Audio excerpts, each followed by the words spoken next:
all very much for coming today on this rainy, wonderful Friday afternoon. I wanted to kind of first show you kind of a little bit of a correction in our title. There we go. Now I don't need to yell. I'll stop yelling. But today, really, I don't want to be about money. Today is not about money. Today is really about value and how we can treat our patients differently, how we can treat our patients better. And I have, at least personally, been to too many conferences where they have said, hey, in healthcare we really need to be moving towards value. Hey, in healthcare we really need to be doing things differently. Hey, in healthcare we need to be doing this. We need to be doing that. Well, great, thanks. How? What can we do? So what Melissa and I, Dr. Hodges, Dr. Osborne, what we did was we sat down and said, what can we do to help our network of practices learn what each other are doing so that we can move towards value and we can treat our patients differently and we can actually also even get paid for it. So that's what today's about. What I really, really want, and I'm begging you all, is to be interactive. This is meant to be very informal. It's meant to answer any questions that you have about these things and about efficiencies in your practice. So please, it's all meant to be very informal, very interactive, and very question answer. There's a lot of time in the agenda for questions and answers today. So please make sure you don't leave here with any questions in your minds. I really want to thank Melissa Nettles. She did a lot of putting this together and the facility.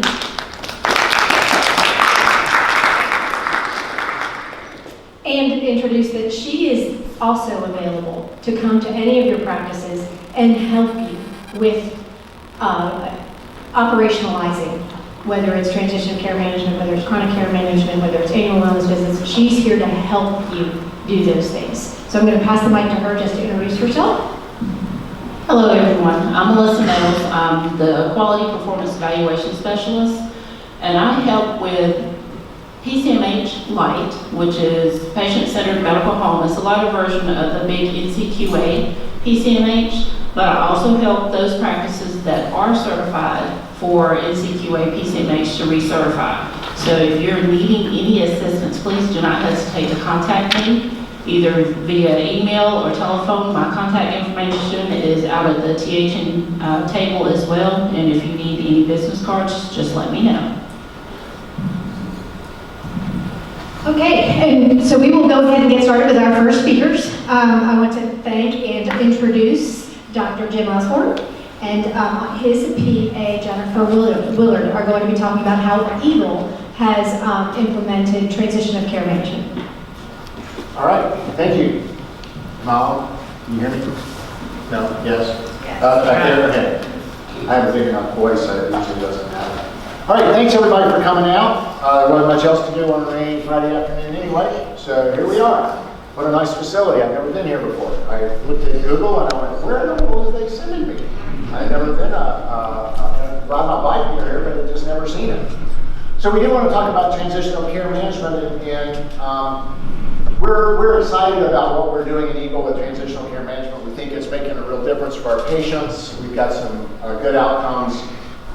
And I think that the issue here is that this is one of those places, as you also hear with CCM and some other things, where Medicare is actually now paying us for work besides having the patient in front of us. And so the key is building the structure and getting everything in place so you can do that efficiently and effectively. And so we've titled this Make the Work for You, because if you go to the trouble of setting up some protocols in your office and some procedures and workflows, then you are able to get reimbursed for the time your staff is spending. And that's, as you know, something revolutionary in the last few years with Medicare. I want to start with a patient story. You'll hear more about how we actually did this in Eagle, but we have people called patient care advocates who are the staff that are responsible for making the initial contacts with our patients. And the story was of a woman about 62 years of age who had gone home with a catheter. Well, that doesn't sound like such a big deal, except nobody at the hospital told her what to do when the bag got full. Oh, minor problem, okay? And so it just so happened that the next morning, fortunately she wasn't filling it too quickly because she got discharged in the evening. Next morning she was called by an Eagle PCA who said, how you doing? They said, well, we're just about to leave to go to the emergency room. Oh my goodness, why? Because we don't know what to do with this catheter. And they said, well, why don't you wait for a second? So she got one of her partners in crime there, if you will, and they looked it up on Google because they weren't sure exactly what to tell her. They had her describe what the device looked like, and so they Googled it real quick and they talked her through how to empty the bag. That far in, and CMA had actually never dealt with a Foley catheter in a bag, so they didn't know themselves. But that's what they did. They saved an ER visit. All right. I can't tell you how many times in the initial contacts our staff have actually talked to people who are putting their coats on, getting ready to go to the emergency room. All right. And that's the value of this, because think for a minute when you go home from the hospital. My mother, unfortunately, I just cost THN some money. My mother just broke her hip and was in the hospital for about 4 days. You know, I know the system, I know what's happening, but when patients go home, they go from a situation where they've had dozens of people around them, in fact, probably too many, asking them everything they need, trying to answer all their needs and do everything for them. And then they go home and they are in pain. What do? They need some food, and they can't get it. Or they're fully catheter, bag is full, and they can't get it. So they go into this experience where everything drops out. The bottom drops out in terms of support. So this is a terrifying issue for people as they go home. And of course, I don't even like the word discharge. My joke about this is that Guilford County's receptacle for all the discharge that we produce in our city is actually named after my father. The Osborne Wastewater Treatment Plant over at McLeansville. I kid you not. This is a true story. Right? But that's what discharge is. We treat it. All right? So what do? I defy you actually to Google discharge. I'm not going to tell you when it comes up. I've done it before. Okay. So this whole concept of discharge is kind of, it's something you want to get rid of, right? I mean, is that really what we're wanting to tell our patients? And is that what we want our staff to be thinking as they leave the hospital? And what does that mean for the people on the receiving end? So that patient experience of discharge is really, really frightening. I think it's really important to keep that in your head as you think about whether you want to try to do this in a better way. We do know from the literature that there are better outcomes. I'd love to tell you that 30-day readmissions plummet when you do effective transitional care management. The reality is it doesn't. It might drop a little bit. But the most fascinating thing is that the thing that drops is admissions in 12 months. Which is counterintuitive. You wouldn't think this would happen. The number needed to treat to prevent a hospitalization in 30 days is somewhere between 30 and 40. So you got to do 30 or 40 transition of care management processes before you prevent one readmission. But the number needed to treat to prevent a 12-month admission is 6. So for every 6 transitional care management services you provide, you're preventing a readmission sometime in the next 12 months. I have no idea why that's true, all right? But it is, all right? And the literature is full of that. So that's why this is so important. So what is transitional care management? There's really 3 parts to it. The first is you got to be aware the patient's being discharged. I'm sorry I used that term. Didn't know. Being aware of the discharge. Okay. Don't want to go there too long. Okay. But I couldn't think of a better word. It's what we use. Okay. So discharge awareness. That means you got to know the patient's being discharged because you got to do an interactive contact. And that interactive contact can be in a variety of ways, but the most important thing is it has to be within 2 business days of the discharge. So that's why you got to know that we're going home. If you wait for their discharge summary to get to you and cycle through your system, I bet it's too late. And then you have to have a timely office visit. Well, how timely? Well, again, the interactive contact in 2 days. If you're going to bill the 99495, you have to see them within 14 days, and the medical decision making is moderate. All right, I presume all of you all know what I meant by that statement. I'm not going to go through that. But the medical decision making is moderate. If you want to build the higher of these 2 codes, then you have to see them within 7 calendar days. Notice that 14 was calendar days there. So you have to see it for the 99496, you have to see them within 7 calendar days after you've made that initial contact within 2 business days. And it has to be high complexity medical decision making. Well, frankly, they were just in the hospital. All right? Most of the time, if you can see them in 7 days, you're going to need high complexity. because they've got a serious medical problem. Now, they could have one problem that's getting better, maybe, but it's new to you, and I think these people have multiple problems you're going to be dealing with. So I think it's a moderately good chance that you end up with a lot of them being high complexity. Now, big question. What if they're readmitted?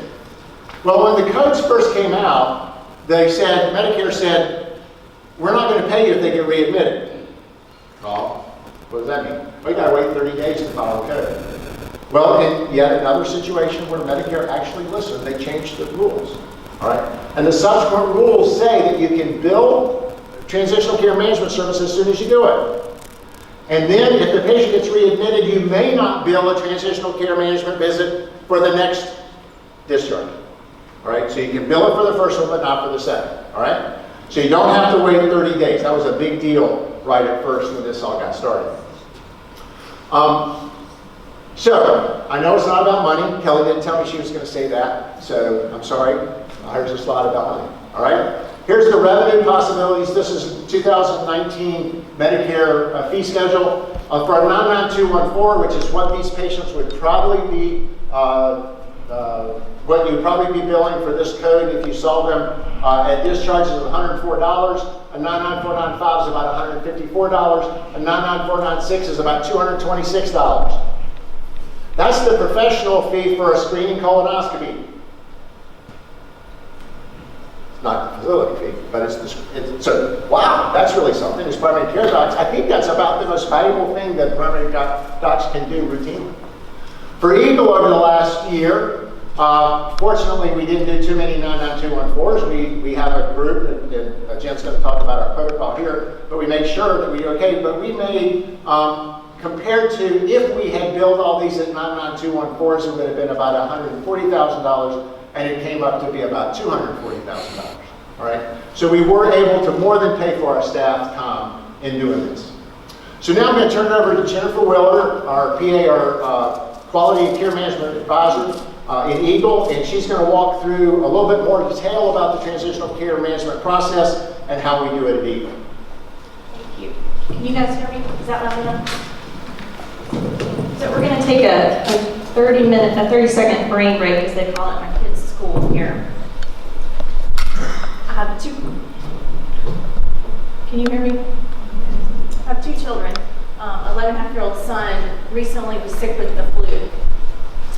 And he has one of our old phones to text message his friends. So it happened upon reading his text messages, this text group, which they named the sick peeps, because there were so many kids out sick with the flu at that time. And you'll notice my son said, well, Paige has the flu, she's had it since Monday. And someone answered, well, how do you know that all these people are sick? He says, my mom, all capitals, M-O-M. She always knows. For some reason, she always wants to know how I get sick and where it came from. So I got a great chuckle reading that. And then my first thought was, yeah, you're right, I'm mom, and I do know everything, and it's going to stay that way. And my second thought was, this is transitional care management at its best, right? How great would it be if we had this, all-powerful, omniscient mom, all capital mom somewhere, that would tell us when our patients get sick or have an exacerbation, what triggered it, where are they getting care right now, when did they admit, and when did they discharge? And even better, we could get a text message or an email, some kind of digital electronic alert that it happened. Some of you may not like the sound of that, but it sounds like that's too far from reality to imagine. And we would submit to you today that actually we have some tools now that can provide you with real-time interactive knowledge about your patients, where they are, why they're there, when they admit, when they discharge.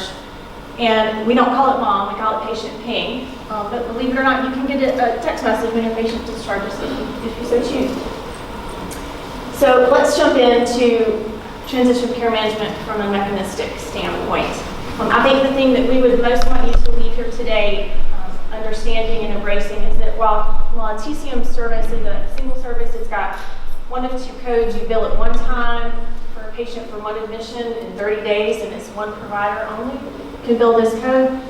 This, in fact, is a living, fluid, interactive conversation between you, your clinical team, not just provider, and the patient and or caregiver.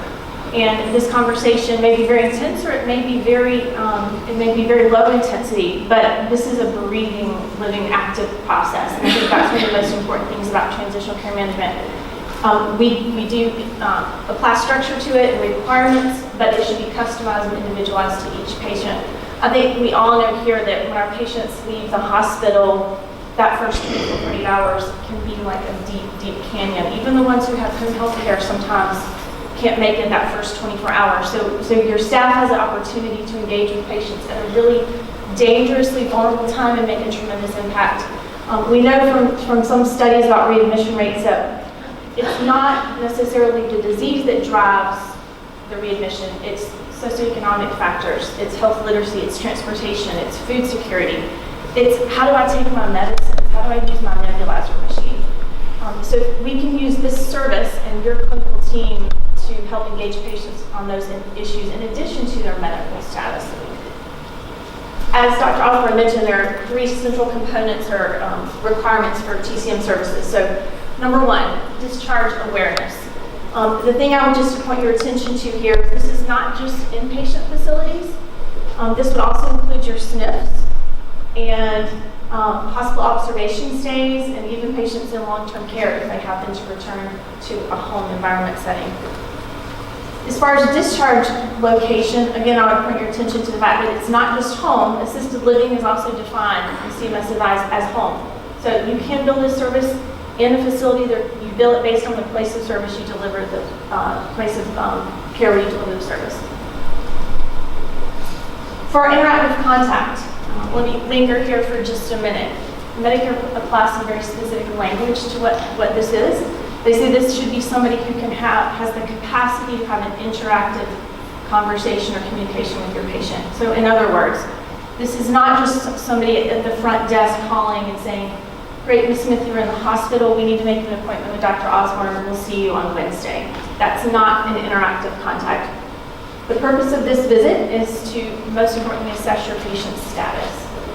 Number 2, medication reconciliation. So not just do you understand how to take your medicine, but doing a full med rec with what they're taking at home, what they were taking before they went to the hospital, and what they left the hospital on. Educating the patient or caregiver about their care plan, and then again, assessing all those socioeconomic issues and food security and travel and things of that nature.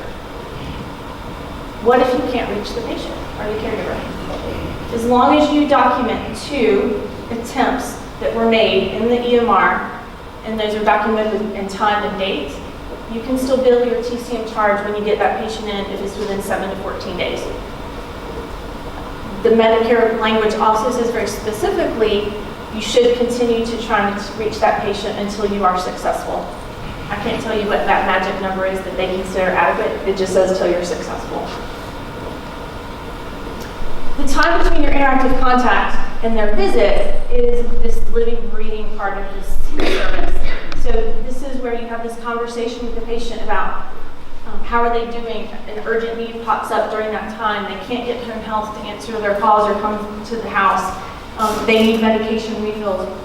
So this is that responsive interaction with the patient where you're customizing this service based on their needs. This will also include the provider or somebody on staff getting the discharge records for the provider to review as well.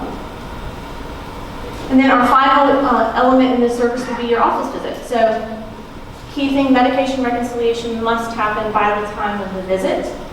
It doesn't have to happen in the first 2 days, and that was often a point of confusion, even for our providers sometimes. Your record must document date of discharge, date of the interactive contact or 2 attempts, the date of the face-to-face visit, and the complexity of medical decision-making. So how do we do this at Eagle? How do we apply this to our practice? So we have 5 primary care sites and then 1 pediatric site, you can include that as well, and then a few specialists. Our team only works with our primary care patients, basically. We have chosen to centralize this function. We just felt that provided the best opportunity to provide this service consistently across our sites. So we have 3 patient care advocates ranging from a CMA to an RN. So they don't all have to be RNs or LPNs. They monitor discharges on a daily basis, admissions and discharges, using 3 different tools. So we use Patient Ping, the KPN Transition of Care tool, and the Epic report. I would submit to you that their primary tool they rely on daily is the Patient Ping because it's real-time notification data based on the ABT feed. They prioritize patients by complexity, so we have what we call the Osborne method. This was adopted somewhat from the LACE tool. So based on length of stay and 3 or more chronic comorbidities, patients are placed at a high level of high complexity, so they get the first touch, the first outreach. Let me just for a moment talk about the 3 different discharge tools that you have available. And I'm not going to go through this. You guys can read this on your own. But a couple things I would point out with Patient Ping. Your attribution for your patients that you see on Patient Ping is based on your practice attribution. So this is the only tool of these 3 that allows you to designate and search patients based on how you in your practice have defined them as far as the PCP relationship. For a KPN, that's going to be determined by CMS attribution, and for Epic, it's dependent on how Epic has decided or defined who the PCP is, which is often not right. In addition to that, I would just point out, Patient Ping provides us data for anyone who they have contracted with, which now includes facilities and hospital systems, practices all up and down the coast, and they're spreading across the country. So this is not going to be just your local hospital system. And they also have SNFs as part of their network. So you can now track your SNF patients, which is a huge advantage, something we couldn't do before. With KPN, these are all practices affiliated with KPN, and then with Epic, it's again just the hospital system. The other thing I would point out that can be helpful when you're trying to do this process is that the Ping report does give you a discharge diagnosis, as does the KPN tool. Right now on the Epic discharge list through Crown Health Hub, you don't see a diagnosis. So this has become our main tool that our 3 team members use on a daily basis to track discharges. So once they identify the patients that need outreach, they standardize or group them by complexity, and then they start making calls. They have a standardized workflow and a scripted conversation with patients. We have a template within our EMR that they use to communicate back to our providers. As far as scheduling a patient's follow-up visit, this is specific to our sites. So we have some sites that our PCA team schedules for, and then we have other sites where we forward the message to them and they schedule. So we individualize that for the practices. But often it's the PCA member who's actually interacting with the patient and making that 7 or 10 day follow-up on the telephone with them. This is an example of the template that we use in our EMR. So this is a telephone encounter. We use eClinicalWorks. So you'll notice hospital room, admission date, discharge date, brief summary. They cut and paste out of Epic the discharge diagnoses, and that's what gets applied here, so that there's no chance of anything being missed or not communicated appropriately. They document here any other orders from the hospital, such as the patient needs a follow-up chest x-ray in a week, they need a CBC and a BMP in 2 weeks. They document those recommendations here, and then they also document any medication changes, start, stop, holds. Once they've loaded all this after looking at Epic at the discharge notes or the after visit summary, the AVS, they then reach out to the patient and they document their interaction with the patient here in the bottom section. And then that goes on to the site or to the provider once they've scheduled the appointment. If they can't reach the patient, they hold these encounters and try to reach them again within that first 48 hours. And then once that window passes, we move it on to the site for them to continue to try and reach the patient. So here's an example of what an actual completed template would look like. You don't see the part where she's contacted the patient, but this is where they filled in the information. So you can see here she made specific notations about medications to change, what kind of follow-up is needed. After that, the final and third component of the TCM service is your office visit. The provider sees the patient within 7 or 14 days, depending on complexity. As long as what we have told our providers is whenever you see somebody who's in the hospital, go ahead and bill a TCM charge. More than likely, the attempts have been made to reach the patient. You're going to do a med rec because we do that at every visit with our patients. You're going to talk to them about their hospitalization.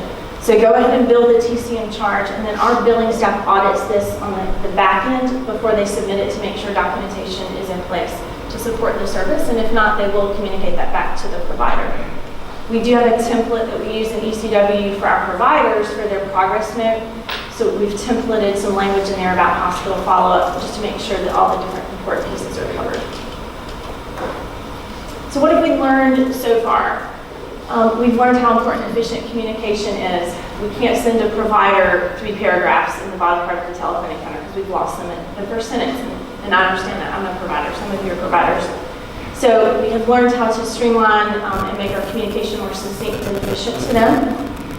Urgent matters need to be dealt with urgently outside of the TOC call. So if the patient has an acute symptom or needs an urgent med refill, we put that in a separate telephone encounter and send it right away to the provider. We don't embed that in the transitional care management phone call. The other things that we have learned, and this is something we're working on right now, is how important it is that your operators, your front desk staff, your clerical staff, if you're going to centralize this process, that they all know who your team is. Because sometimes what happens is you call Ms. Smith, you leave her a message, and Ms. Smith calls her site. Because that's who she knows, and that's who she trusts. And if the front desk person says, I don't know who Deborah is, I don't think she works here. That definitely doesn't win you any favor, right, when you're trying to complete these calls with patients. And the other thing that happens is a lot of times the front desk will intersect with patients and just send the telephone encounter right back to the PCA team instead of grabbing that opportunity to go ahead and have an interactive contact with the patient and schedule them for their visit. So this is something we're working on right now. Our PCA team's actually visiting every site to introduce themselves, not just to the clinical staff, but our clerical staff and operators to face with a name. So again, if you're a multi-sided practice, knowledge of the team doing this is critical. And then again, I would emphasize, if you're going to use the Epic or Cone Health Hub discharge report, maintenance of your rosters for your practice is critically important. I took over my role in the quality department 2 years ago, and I spent half of it doing quality and half in the sleep center with Dr. Osborne. And I've been working for 2 years on cleaning up our list, our rosters that they maintain to identify who your patient is. And if all of that information doesn't align and isn't accurate, your patient is not going to show up on your discharge report, so you can't track them at all. So it's critically important to make sure you keep those lists up to date at the hospital. Where are we going in the future? So the thing we've been working on most recently is now implementing a transitional care process on our SNF patients. So as soon as we can identify through ping that they've been discharged from the SNF, they outreach into a phone call. The only thing we can't do on that call is a full med rec because we don't have the MAR, and trying to get a discharge note from a SNF, as you all know, is quite a task. But we are doing a transitional care process for these patients and scheduling them to come in and see the providers. We hope what we're going to see from that is that 6 to 12 month readmission rate start to go down.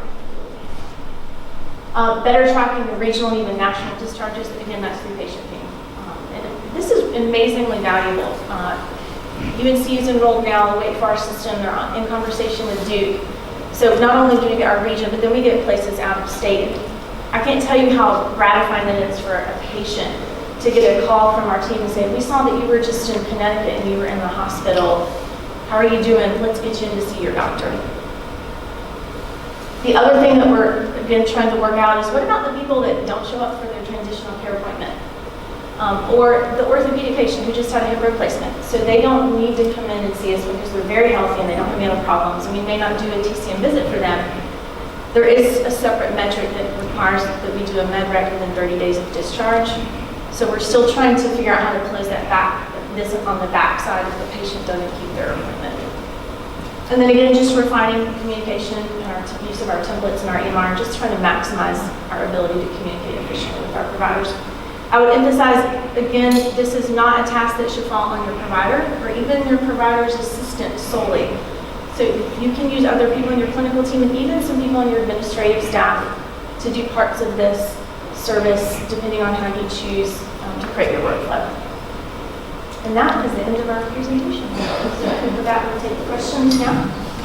I think we did a little less than that, so we've got plenty of time for questions. Anything we can, any questions we can answer? Yes, sir. What do you do about a patient who goes, let's say, to a Duke and you just can't get the discharge summary because you can't get it from them because they never sent anything, or in any other place, and your time is running out? So, the time for the visit or the time for the Either or. call? Well, you don't have to have the discharge summary to do the call.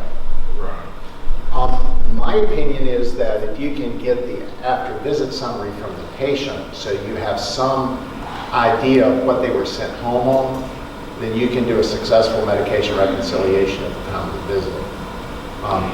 Now, obviously better clinical care is to have the discharge summary. There is not a requirement that you must, I've never seen in the regs for this that you must have the discharge summary. It's better medicine, it's easier, that's for sure. But if you can get the after visit summary, they can bring that in, and then you basically got the list of what they're being discharged on. I will say some of our experience at Cone Health is that at times, what it looks like they were on as they left the hospital and what the after visit summary isn't right. So sometimes we got 4 lists that we're trying to reconcile, which is a little bit of a problem, and we're working through that with our friends at Cone. But really, by and large, I think you can do it with after visit summary. The problem would be if you don't have some list of what the what the hospital was discharging the patient on, then you really can't do a true med rec according to the regulations here, because you have to compare the discharged patient, what they were discharged on, what they were on before they went in, and what they're actually doing. Okay? So you can't go by anything that the patient says, you can't go by pills that they bring in. There's got to be some kind of official something from whatever the location is to be able to do that. For the CMS definition for this service, you don't have to have a discharge summary. There's another metric that has some language about that, but for this one, there's not specific languages. You have to have a discharge summary to build the service. I'm talking about you don't have any. Maybe you forgot. They forgot it. I think you make. You can't get it. That's a great question. I don't know that I know the answer to that. I think that we have set the standard in Eagle that if we're going to do a med rec, we want some list that was generated from the hospital, whether that's the after visit summary or the discharge summary. And the patients usually have the after visit summary if they didn't throw it away with the other 45 pages they were given as they left the hospital. So if they can keep hold of that and bring it in, then I think you're quite on safe ground there. If they don't have it, And it's not a big segment. You all in Greensboro have Cone and everything's Cone oriented. Us in Randolph, we don't have that, and we do get stuff from Randolph, but a lot of our patients get sent up to Cone. We don't have any of those systems, but we still get good communication, and we're dependent on the hospitalist sending it. But then in my experience, once you get to Chapel Hill, you're getting nothing, and we just don't have an inroad to it with those places. So a lot of times it's just patients coming in with, here's what they put me on, and that's all we got. Well, again, if they were nice enough to bring you the list, piece of paper, then I think you'd be on very safe ground. I'll be happy to look it up some more and see, but I'm not sure. So I'm curious if you have an electronic medical record that you can link to Care Equality, because the Care Equality Network, Duke, Chapel Hill, Lake Forest, and Cone Health are all sharing their discharge summaries through that platform, and then it's available right within your EMR. So you might check and see whether that's possible. They use a web-based pulse scripts, I think. Is that correct? Yeah, we do a cloud-based. Cloud-based pulse scripts. I don't know. It's not interfacing. Yeah. So it's a great question. I think to the ability that you can get a list from the hospital, you're on very safe ground. I think, one of the things on a separate issue related to, my world of CPAP ordering, they just came out with some new regs, said you had to have this, this, and this. Or you can say that you try to get it and you can't. I went, oh, okay, well that's reasonable. I'll try. And if I can't, then I can put that I tried. So in this situation, I would think that if you do the best you can, you should still be able to do. Frankly, it's taking you more time to take care of the patient in that situation than otherwise. So I think you're probably on safe ground.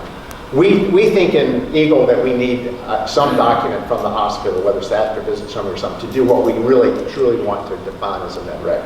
That is a little bit of an internal definition. Okay? Other questions? Can you talk about what happens when that patient comes back within that 30-day window with another medical concern, billing that separate visit? You may bill that separate visit.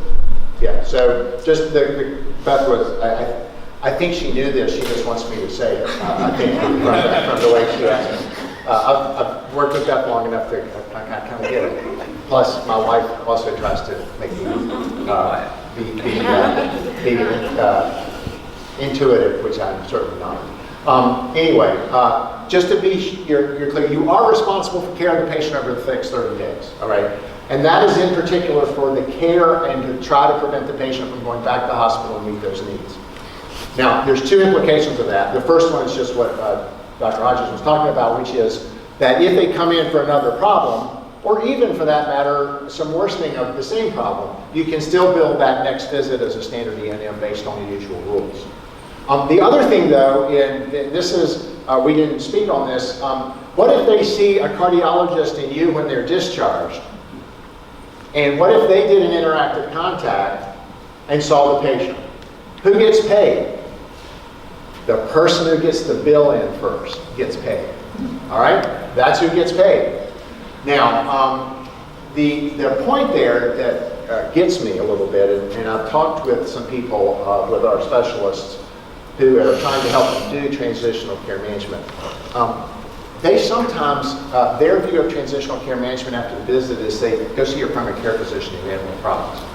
Well, let me tell you guys, that is not transitional care management. You're going to get paid for this, you're responsible for that problem for the next 30 days, all right? So, you know, I try to make sure when I hear about specialists wanting to build this service that they understand the responsibility of not only getting that thing on the front end, but also taking care of problems on the back end. If they have, you know, transportation issues, if they have med issues and stuff like that, that's really their job. And that should not be all of a sudden coming over. Yes, ma'am? I just wanted to add a little bit something to that as far as You may. specialists. That if a patient is in a global period with that specialist, that they performed a procedure in that global period, they are not eligible to report. Great, thanks. Good clarification. Will you say that again? So if, yeah, good. I usually have a big enough mouth. My name is Erica Lissard. I'm the compliance audit manager for Cone Health, and I was just adding to what Dr. Osborne was enforcing about specialists. If a specialist is planning on billing transitional care management services, that patient may not be in a global period, so therefore they should not have had if they had a procedure that disqualifies that specialist from reporting transitional care management services, period. A procedure with a 90-day global. Correct. Which is not every procedure under God and man, but it's a whole lot of them. Right, but you know, your cardiologist may have done a cabbage or something. Yeah, that's right, yeah. More, I would say probably, could we say more surgical procedures?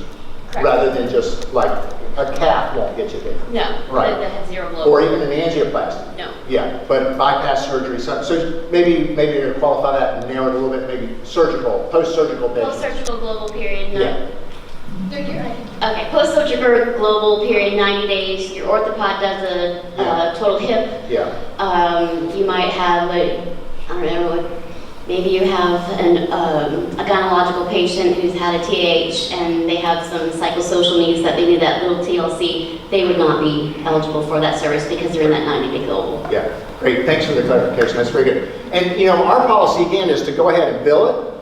I mean, we first tell our staff, our docs and extenders, bill it, put the claim in. Our staff will audit to be sure all the pieces are in place, and then we'll bill it. And then if it gets denied because somebody beat us to it, you can resubmit it as a 99214. So you're not going to lose. It's a little more work, but you know, so then you don't have to think, well, is that a 90-day global or not? So I would encourage you to go ahead and go for it and kind of wait and see what happens on the back end, as long as you meet the requirements on the front end.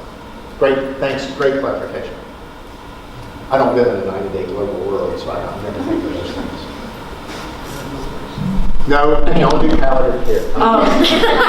Tanda, every time Tanda and I are Come meeting, see me she's at bringing the up palliative end. care. Yeah. All right. So I'm going to ask 3 very granular questions about the interactive contact, and that's how much time does it take to sort of for your staff to do that workup before you call them?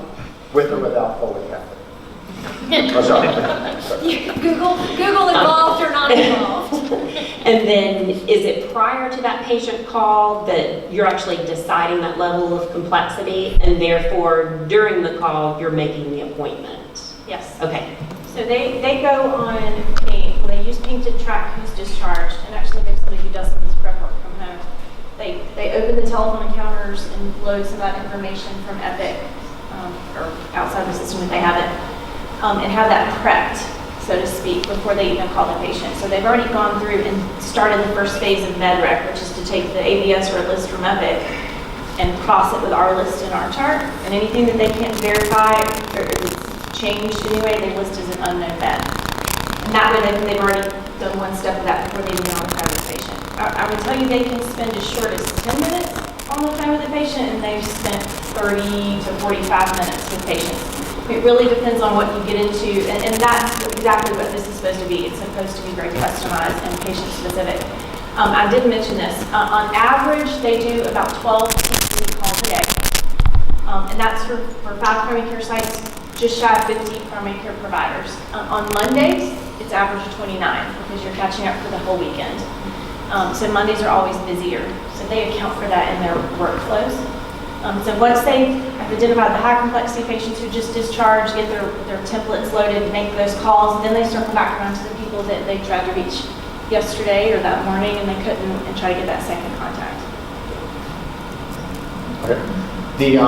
And of course, I know patient ping has a risk score that's based on the past, and once you've got enough patient history in there, that's one. You don't have to use the Osborne method. But they were asking me a year ago when we were first starting, and before Epic had its readmission rate risk. There's a bajillion risks to it. You just got to pick one, and so we basically did the lace tool way first.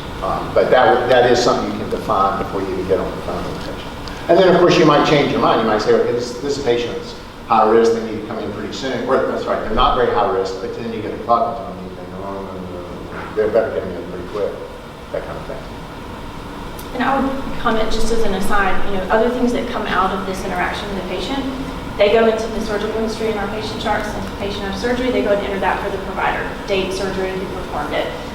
The other thing we do is we are proactively looking for patients who should be in CCM who aren't, so that we can, as part of this process, reach out to the primary care provider and try to enroll that patient in chronic care management. Most of these people are high utilizers and have been to the ER or hospital a few times this year. The other thing that we do is you can add diagnoses to the chart and improve your RAF coding.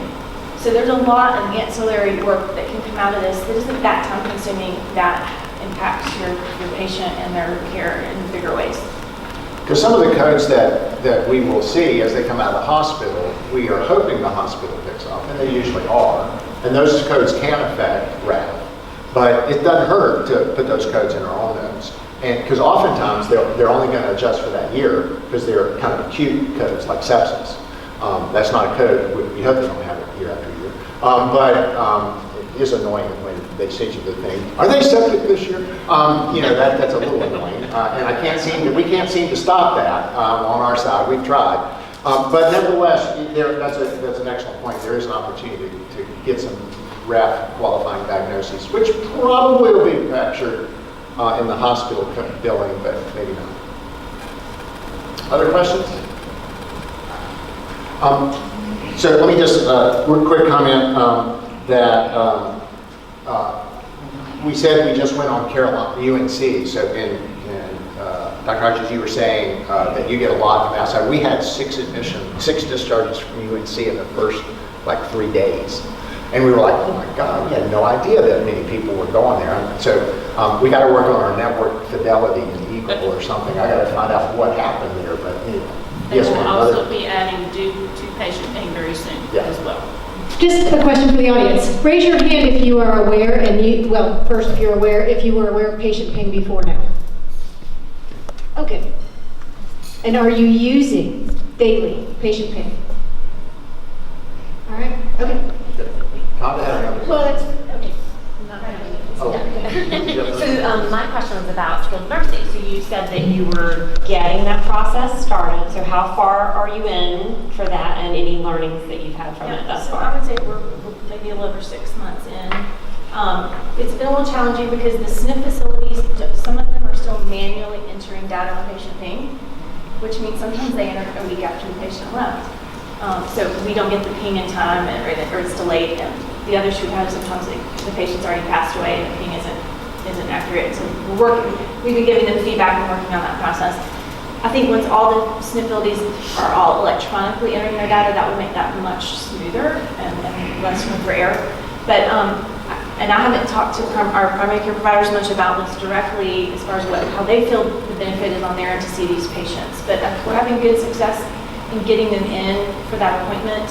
I want to say the first time we looked at some numbers for this, we'd had a 25% increase in SNF TOC captures compared to when we were doing this manually. And how they did this before was when they saw somebody discharged to SNF, they were creating action reminders in our EMR to call every couple of days. To call Whitestone, is Ms. Smith still there? If you can get a live person on the phone, you're And doing if they well. know the answer to the question. Yeah. And if it's correct when they do answer. So those are 3 important tips. Yeah. As long as it's not same day As long as service. it's not As long the as it's not the same same day. Yeah. Okay, awesome. day. Yeah, that's right. Yeah, intriguingly, we asked Blue Cross, a commercial, whether they would cover this, and they said, no, that's part of the discharge charge payment. I'm like, that's a great idea. You're paying that to the hospitals. What good is that? And they just didn't answer. So, we got some work to do on the commercial side, but, it's a great thing. And we have found that we can do this enough in our Medicare patients to pay for our staff to do it for all of our patients. So that's really been a great thing for our patients. All right, I believe that's it for our time. And so that was a great tee up for CCM, I think. You're welcome.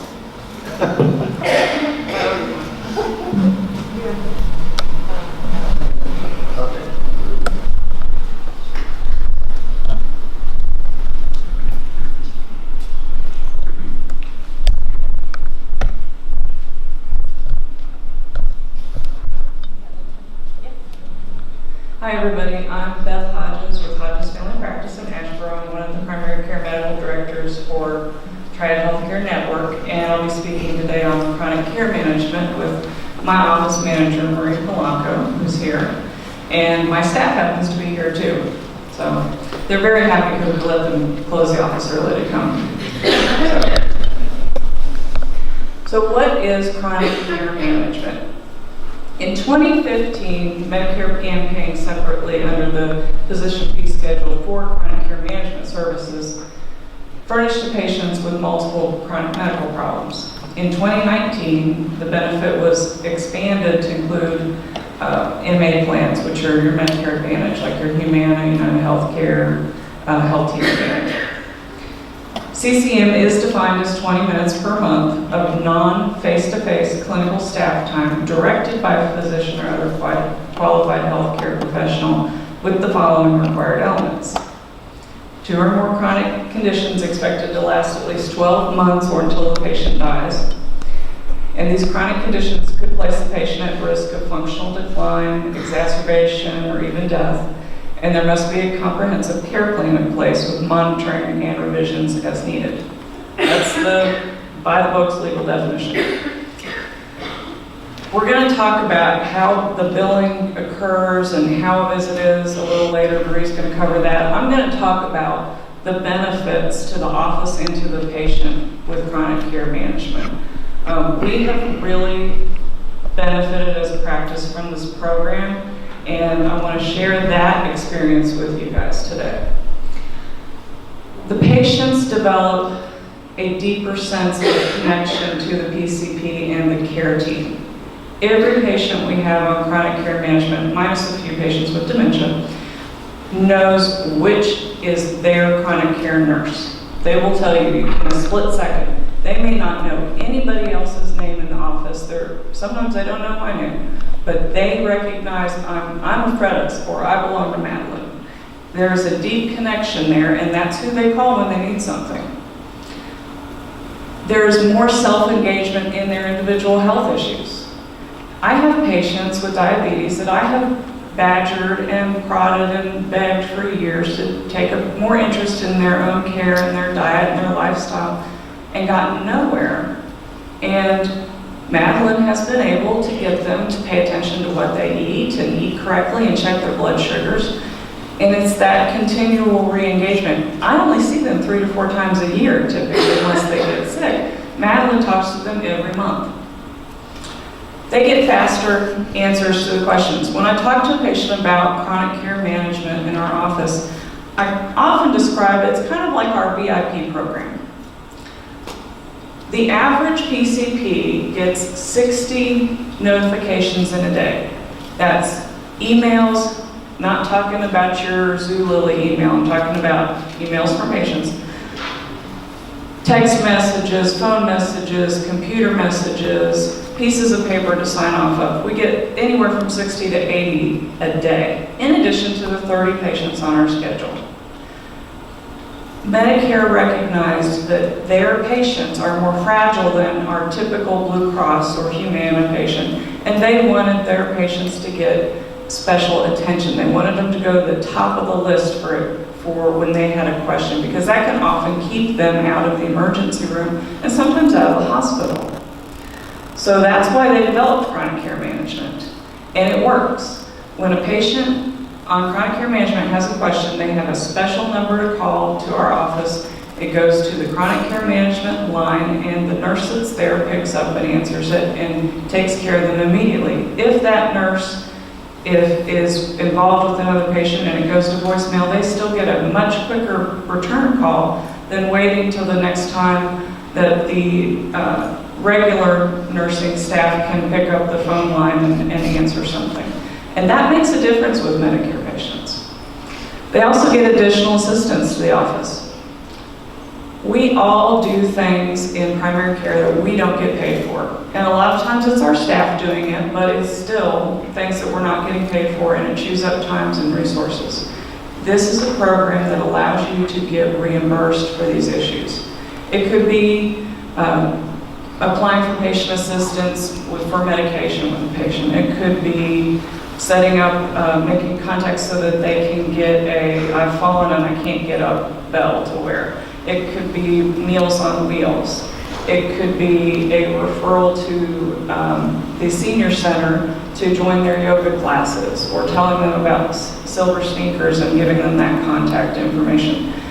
It could be filling out FMLA paperwork for a daughter-in-law that needs to take off work to bring her mother-in-law to the doctor routinely. There are a lot of things that we can finally get paid for that previously we weren't getting paid for.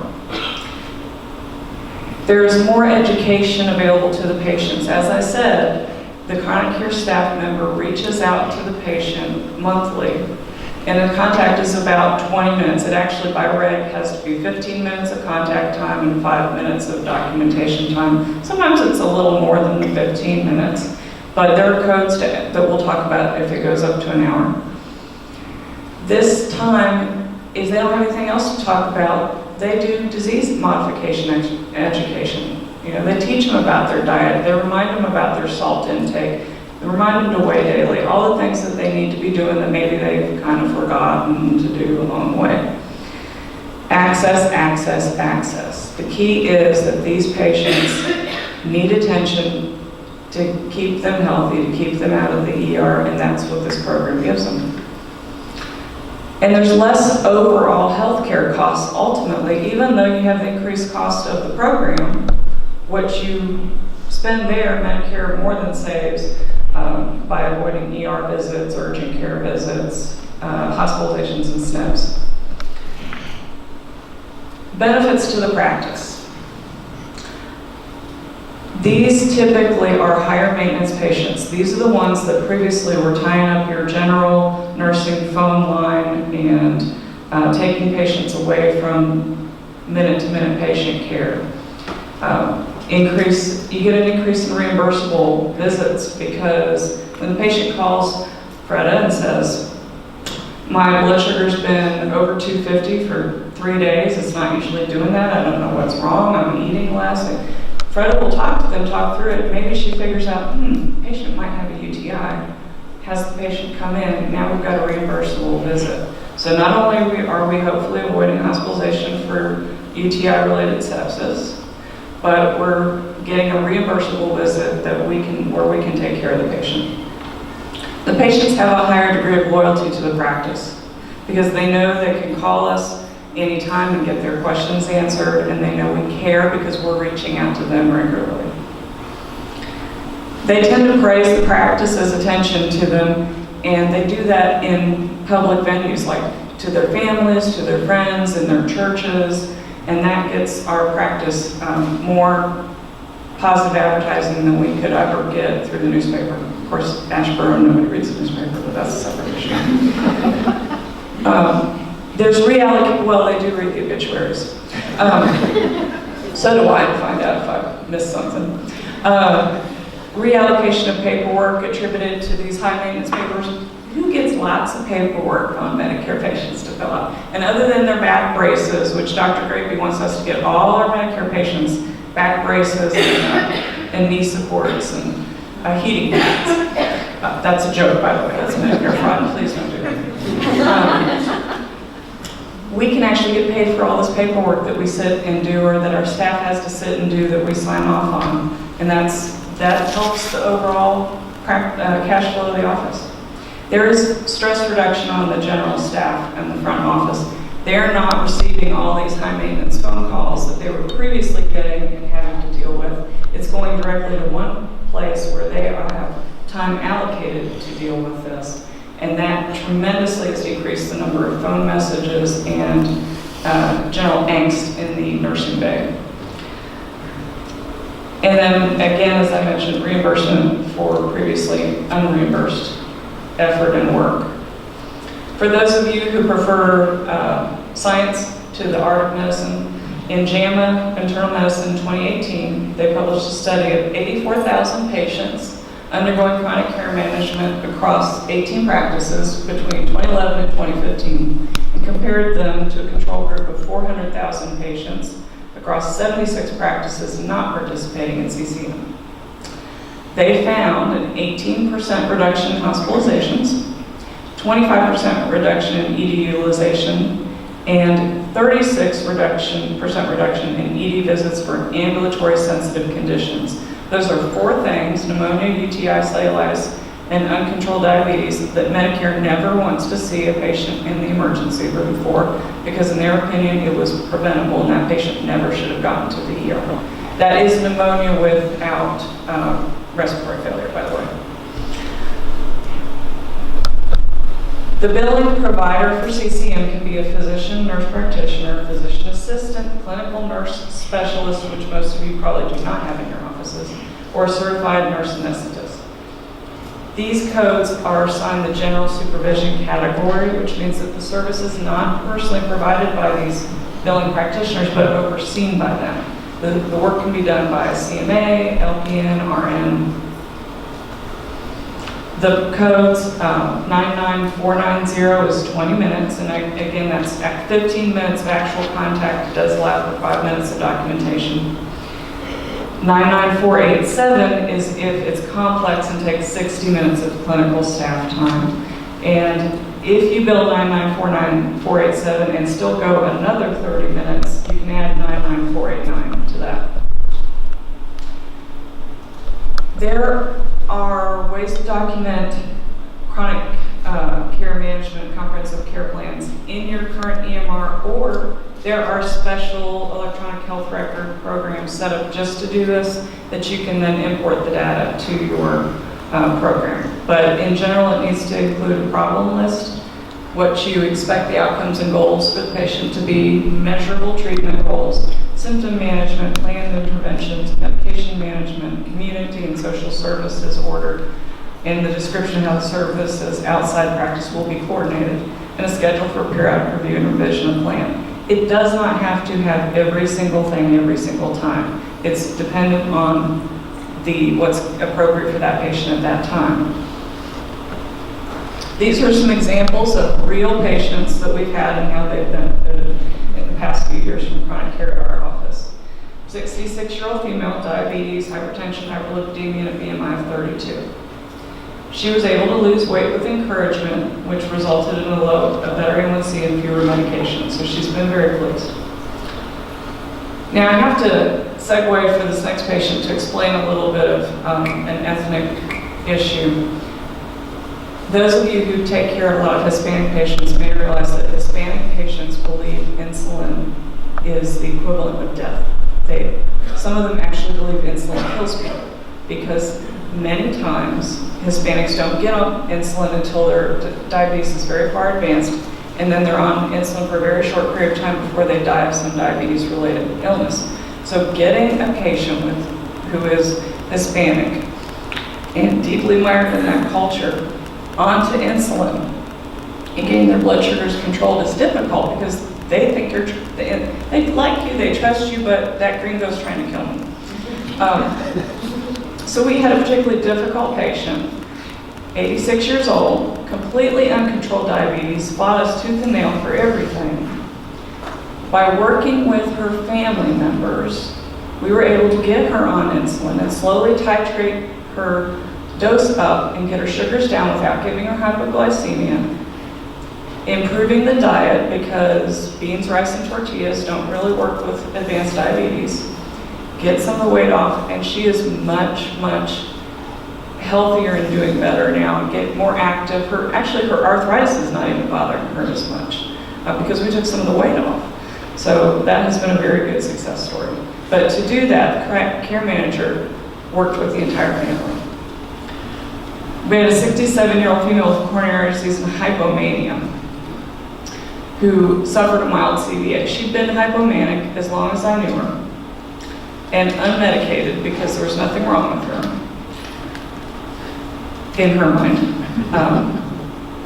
She had a mild CVA that put her into overt mania. She could not sit still, she was restless, she was irritable, she was all over the place. We had to convince her to go on appropriate medications and titrate them.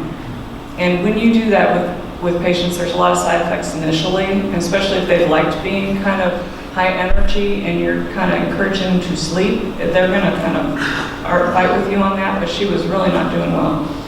We did get her on her medication, get her to a functional baseline by multiple phone calls and a lot of hand-holding. Had I not had chronic care management, I probably would have had 3 employees quit before we finished that. 74-year-old female with COPD and osteoarthritis. Coordinated Meals on Wheels enrollment for her to help her overall nutrition improve. In all of that, the care management figured out that the patient was then feeding her Meals on Wheels to her dog because she didn't have money for dog food. So we couldn't figure out why she was getting Meals on Wheels and still losing weight. But the care manager figured that out. We were able to get social services involved, get her family more engaged, and that had a successful outcome. And then another place where we use it a lot is with Alzheimer's. And it's not the Alzheimer's patient that needs care management. Care management is legitimate to provide to a caregiver of a patient. So we have a lot of dementia patients that are still maintained in their homes because a care manager has been able to offer stress and emotional support to families. Patients can get enrolled in different ways. If you're thinking, we want to start this program, we don't know how to get patients enrolled, then practical ways to find patients are through pre-visit planning, and that's where we identify a lot of ours. Simply ask your providers to list their high-maintenance Medicare patients, because they know who they are. We've checked old nursing phone logs for names appearing multiple times, or asking our nursing staff, who do you think would do well with chronic care management? And they'll tell you exactly who they've been talking to a lot. And you can actually, in our system and most systems, you can pull EHR reports based on diagnoses like diabetes, COPD, CHF. Common diagnoses that we like to enroll are dementia, as I mentioned, arthritis. These people have a lot of mobility issues, and that affects them getting to appointments and affects them being functional in their home, and so they often benefit. Asthma or COPD, AFib. We don't have many autism spectrum disorder that are on Medicare, because a lot of those are still on Medicaid when we see them, but that's a Medicare identified diagnosis that they've suggested. Cancer, cardiovascular disease, CHF, depression, anxiety, bipolar disorder, hypertension, if it's associated with something else. And we have a lot of poorly controlled hypertensives that benefit from going over their blood pressure logs with us over the phone. And then also if you have a lot of chronic infectious diseases like HIV patients. The initial HCPCS code is G0506 on enrollment. Patients should be briefly oriented to the concept of the program and applicable cost sharing. Consent may be verbal or written by Medicare regs. Must be documented in the medical record. We prefer a written consent. Patient must be informed that it is their right to stop chronic care management services at any time, and that's effective at the end of the calendar month that they choose that. An EMR is required, but as I mentioned, there are freestanding electronic programs, so even if you have paper charts in your office, you can still use chronic care management with one of the freestanding programs. And the other last reg is there must be 24/7 access to a provider, which means you have to answer your phones after the lights go out in the office. Doesn't mean you have to personally see the patient after hours if that's not how you run your office, but it does mean that the patient should at least be able to reach a provider with that office, a physician or mid-level, however you run your call schedule, or nurse triage line, so that they can get access to care, which hopefully again prevents unnecessary hospital visits. Okay. And now Marie is going to tell you a little more of the nuts and bolts about actually billing CCM.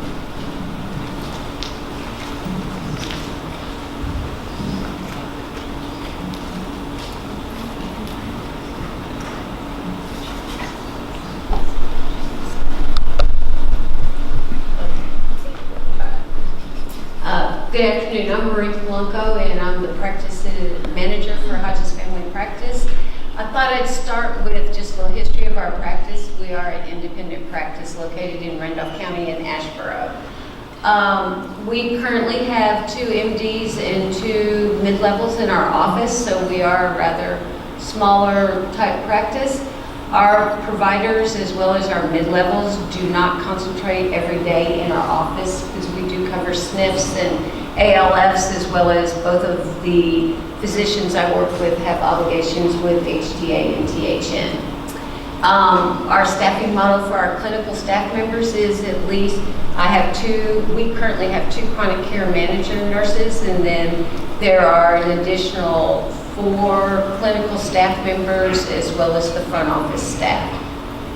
We have a population of our practice of about 35% Medicare, and that includes the Medicare Advantage plans as well as traditional Medicare. And we discovered, as we all know, the Medicare population consumes the majority of the medical clinical staff time with office visits, phone calls, and in our practice, because we live in a rather small community, they walk in, and they obviously want us to help them when they get there. When we first heard about chronic care management, it was a matter for me as the manager. I'm always looking for additional revenue sources to start with, but something that actually assists and helps our patients. So I originally read the original article from CMS, and then with Dr. Francisco and Dr. Beth being members of AAFP, they've had a number of articles about CCM, as well as the AMA. We identified current staff to perform CCM, so we've been doing it for 2.5 years, and we originally started part-time. So we took the people we currently had, the clinical staff that we currently had. We didn't invest any further money into this. Our EHR system had care plans, so it was just a matter of building the template. And then we actually went back mainly to the clinical staff, the nurses, and said, who do we start with? And we also used annual wellness visits, which we are currently already doing, which helped to identify a lot of the CCM patients. So we looked at acuity, You know, again, the patients that were chronically going to the emergency room, those types of patients, our COPDers, were some of the original ones we identified. We got referrals from, as Dr. Hodges said, from our providers as well as our staff. And like I said, annual wellness has led to a lot of the CCM patients. And then we compiled a list of community resources that are available in Randolph County, so that we would know when they had certain needs, what we could refer them to.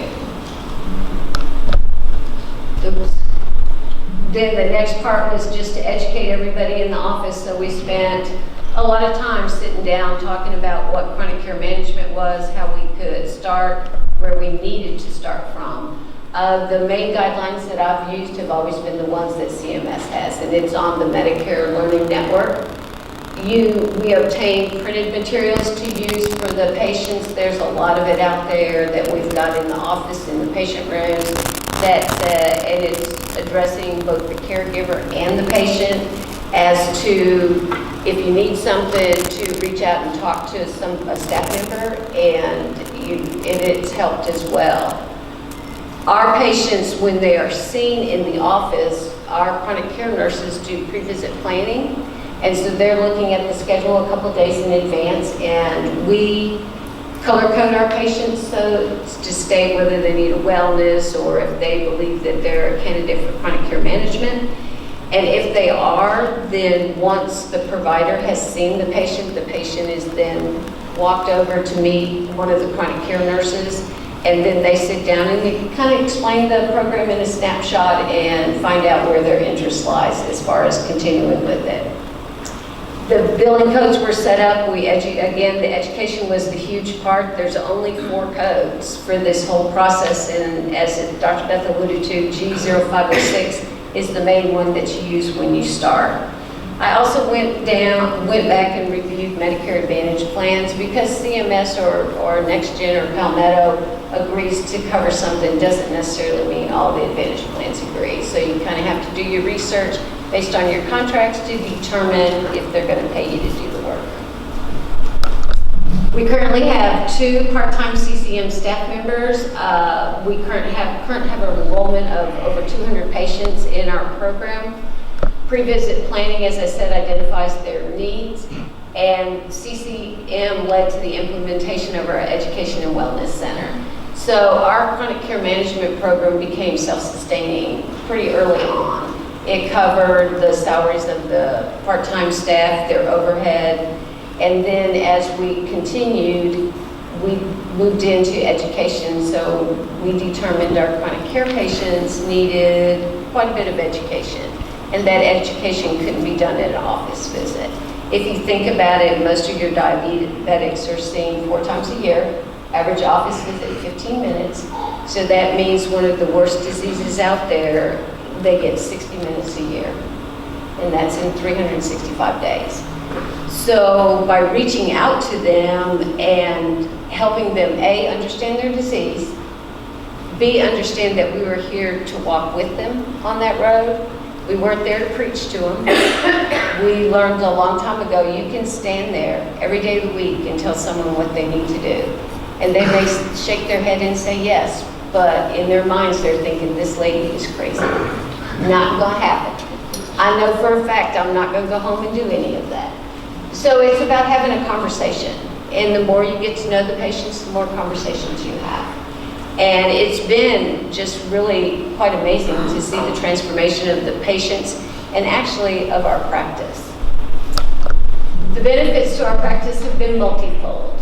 And I think from sense of satisfaction from our providers, from our staff, and from our patients.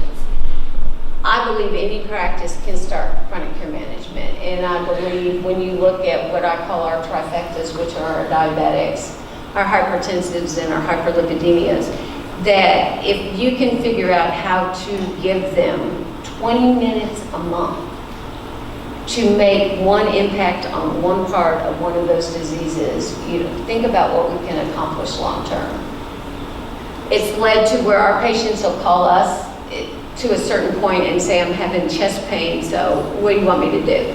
Well, obviously they need to go to the hospital, but they'll say, well, I think I'll come there first. So, you know, sometimes their dependence on us and their love to come and visit us, maybe we need to do a little more with that.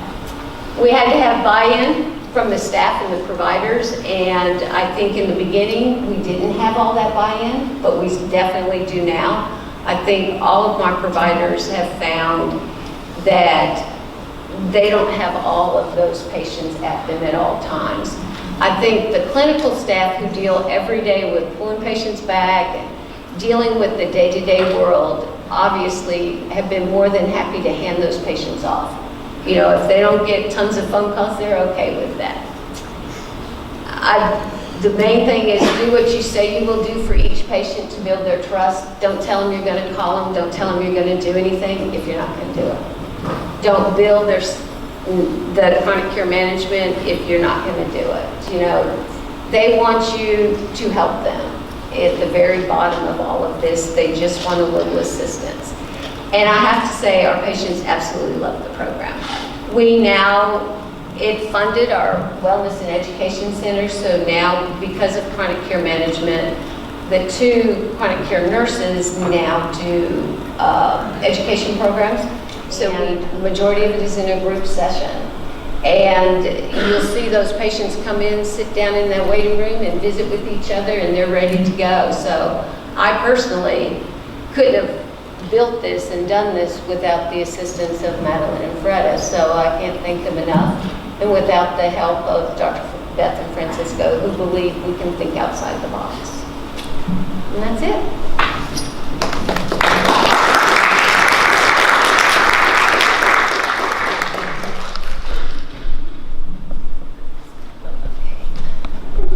Do you guys have any questions?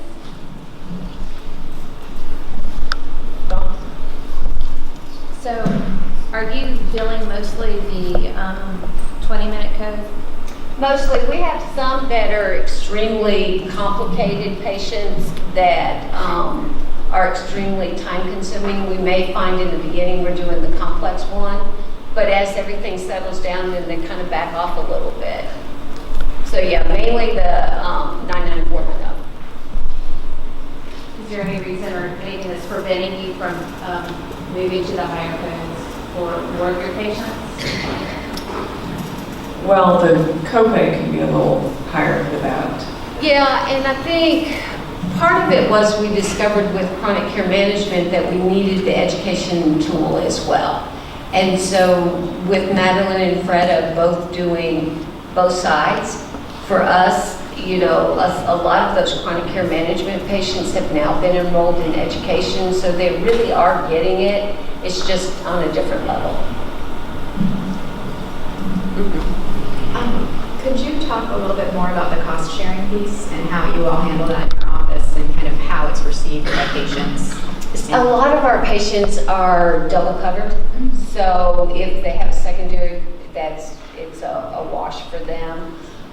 Some of the other ones, kind of in the beginning, are a little concerned, you know, that they're going to have like this $7 copay to pay. But once they find the benefit to it, they don't seem to argue it too much. Okay. I've been really lucky. There's been maybe 2 or 3 that have really been resistant to that.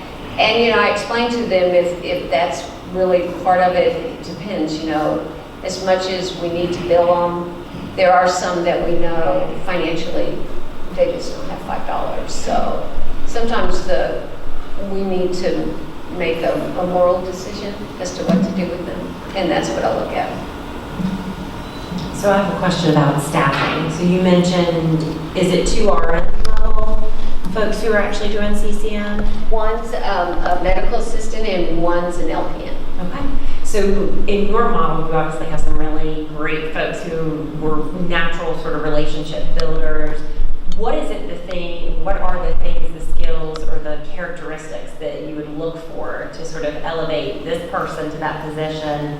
And when I think about this, I think it's like care management-like, hence sort of the name. Have you done any additional training, motivational interviewing, or anything like that for your staff?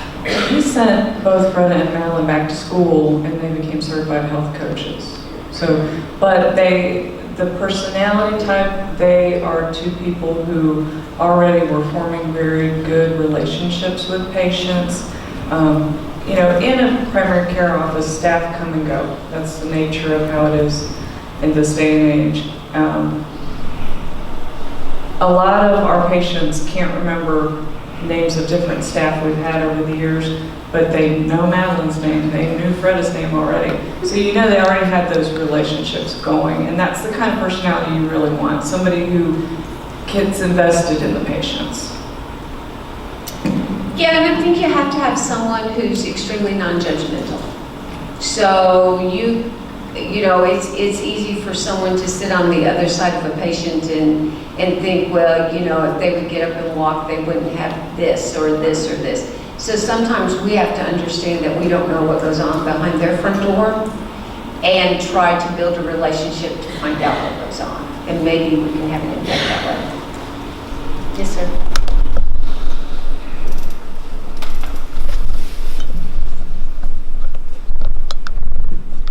First, I have to apologize. I came in late, so I missed half of Jim's presentation.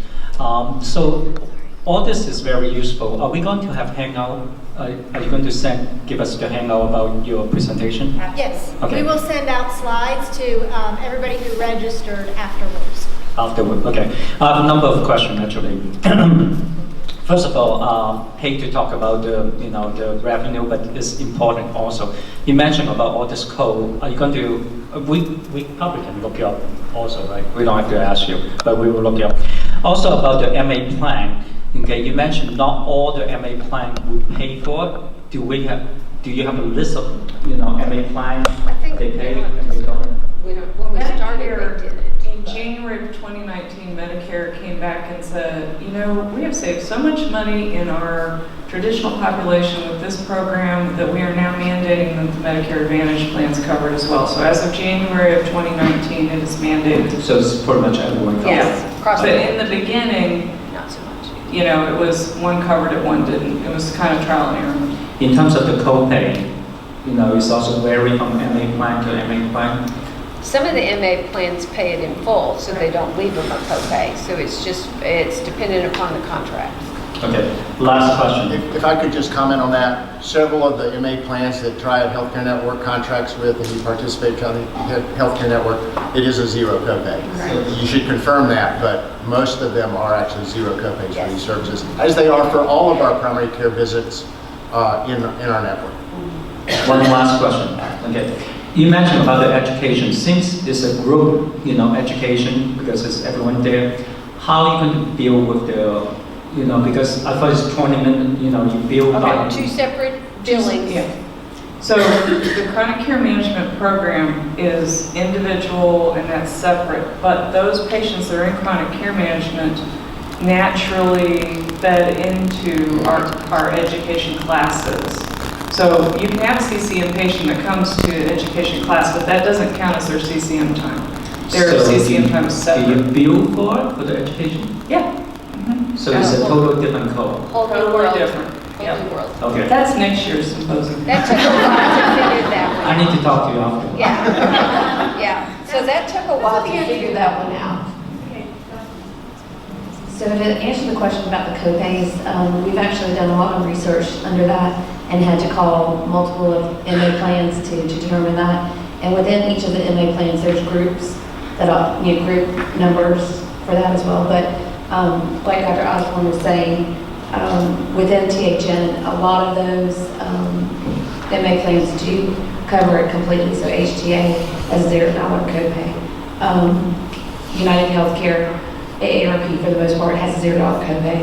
Humana, $0 copay. So those patients, there really should be no barrier for them to come. Yeah. And some of the chronic care patients will walk in. So they'll come in because they know Madeline and Freda, who are both sitting right there. So I would like to acknowledge their presence. And they'll ask for them. So some of our chronic care can be done in a face-to-face world, in a one-on-one world. So that helps a little bit too for the patients. If I heard you right, you started this program using the existing clinical assistants to do the chronic care management rather than hiring Correct. individuals.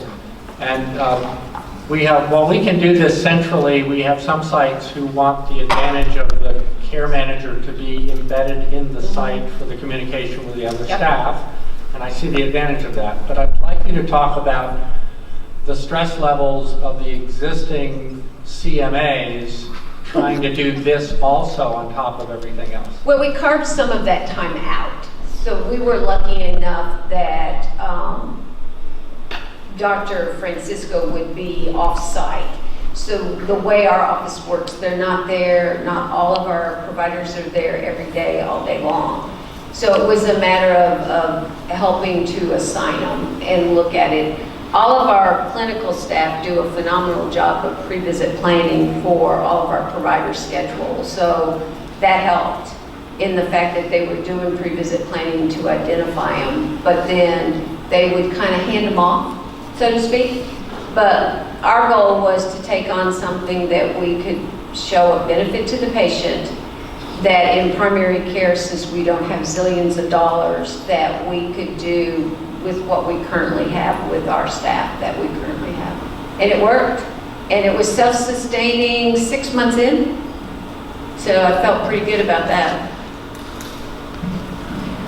Hi, thank you for doing this. It's been very helpful. One of the things I wanted to ask was for the 20-minute contact once a month for the billing, we have a staff that is not a CNA, not a nurse, but she does our scheduling, but she does a lot of the community resources too. She'll help with Meals on Wheels, she'll do some of the different things like that. Can we bill for her as well? So chronic care management is a combination of time, but the guidelines will tell you it can be anybody. So if she's doing a lot and connecting them to community resources, you should count her time and document her time, because somebody else can come behind and do that. So if I have a chronic care patient and I've talked to them for 5 minutes, but they call and Veronica talks to them, Veronica puts a message in and said, I talked to, Susie, and this is what's going on. So it's actually a group effort. It's not a one-on-one effort. So it's the group of even the front office that tries to help with their prescriptions and getting those pharmacies straightened around. So it is a group effort. And when you think about it, if 4 of your members spend 5 minutes with one of your chronic care patients, you're done. And for the documentation, are you mainly doing telephone encounters, or how are you? Mainly, they do, if the patient's in the building at an office visit, they'll also touch base with them then. And when it comes down to the billing, I know both Freda and Madeline will go back and look at what occurred in the past month. And so patient messages in there is important, what else we've done. So it's documentation. If you can get everybody to document and then go back and review your patients, I'm sure you'll find that you were doing it all along. You just weren't billing for it. It's the care plan too. The main thing is to build that template of the care plan. So we have one called chronic care management, and then we have the goals and the barriers and all of that. So, and it's pretty easy to pull the care plan together, but it's a pretty in-depth, lengthy care plan when we're done. And we actually pull that care plan into our visits so that it's an ongoing thing. Okay, thank you. Mm-hmm.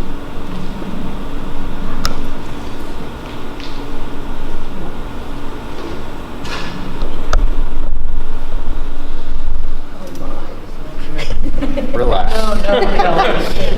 Relax. Sorry. I'm actually not going to ask a question. What I'm going to do is kind of bring a position as a provider. When they first came to this, to me, that we were going to do this, I said, does that help me? How does that help me?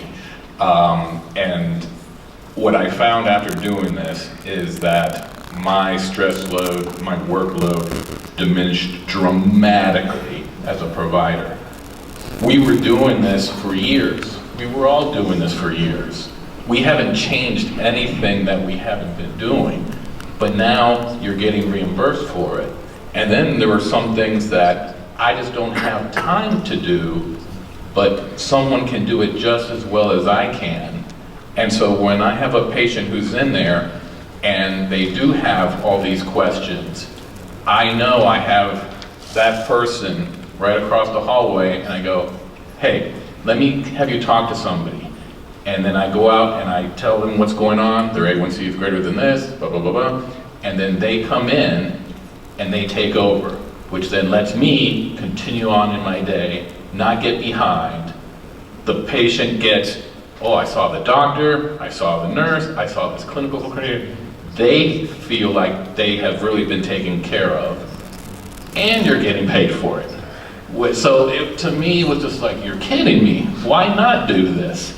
And as they said, I can guarantee you, we are a small, very small practice. We don't have gazillion resources, but we were doing this already. And that's what the beauty of this is. I can guarantee all of you are already doing the documentation, the education, all of that. You just got to figure out who should be doing it, and then figure out the financial component, and I think you're going to be all happy. Once this got implemented, I became one happy provider. Is that true? Yeah, well, happier than he had been in the past, so, which was substantial. So, and I have to tell you, you know, the bottom line to this is without the staff that we have, and for me, without the support that I have from both Dr. Beth and Dr. Francisco, it would have never worked. You have to, you know, I'm lucky, we have a great staff, and our staff cares about those patients. And you can hear it. I mean, oh my gosh, you can be in my office and all of a sudden I hear Madeline. I don't know where she is in the building saying, girl, where have you been? And then off they go, you know, so, and it's kind of exciting, you know, to see the patients come in and think this isn't the way it always has been. It's the way it should have been, and it's the way it is. I can only support that. Yeah. Okay. Thank you very much. I think we are ready to hand it back to Kelly. I'll just give you guys a break. Okay, now we do have a break. If you will be back here at about 3:30, please take the opportunity to visit our vendors. We've got a few vendors out there that can help with, we've heard things like previous planning, we've heard transitions of care and that kind of thing. So please visit our vendors out there. I think we've got a little bit of snacks and restrooms are around to the right at 3:30. All right, thanks everybody for coming back. And my name is Tana Gosnell. I work for Triad Healthcare Network, and super excited about this final opportunity for you to have answered any of your questions. And we also are going to be bringing to light a couple more things that we haven't really talked about. So we've talked about TCM and CCM, but we can really delve into, and our panel of experts can delve into a little bit more about annual wellness visits and advanced care planning. So make sure you keep those in top of mind as well so that you can get some good questions asked. So first of all, we have Jason Murphy with us, and he's the clinical nurse manager at LeBauer, so a group of practices. And his folks have actually been working very hard on implementing the annual wellness visits, TCM, and they're doing a bang-up job for advanced care planning, so make sure you ask some questions about that. They're working on CCM now, and they're using a number of the THN resources we have available, like ME and KPN as well. Do you want to say anything about? Yeah, sure. So, like I said, I'm Jason Murphy. I'm the nurse manager for the LeBauer Primary Care Division. So that's 9 primary care sites, 1 endocrinologist practice. You have to bear with me. I can't really breathe through my nose, so I'm sorry. Hard to understand. But we have a team of health coaches. They're embedded in our sites. We have 6 of them, so there's 4 RNs, 2 LPNs. They do any wellness visits. They have their own schedule. We give them 8 1-hour slots. So they're in the practice every day, and they're trying to keep them busy. When they're not busy, they're calling, and we utilize the KPN to get a lot of those, excuse me, a lot of those lists, figure out who to call, who's overdue. We use the MD programs as well. They've been very beneficial. Not only the instructional videos, I saw them out there, they assign those to patients. And we also use the calls, so they can reach way more patients than we can. And yeah, it's kind of it, high level.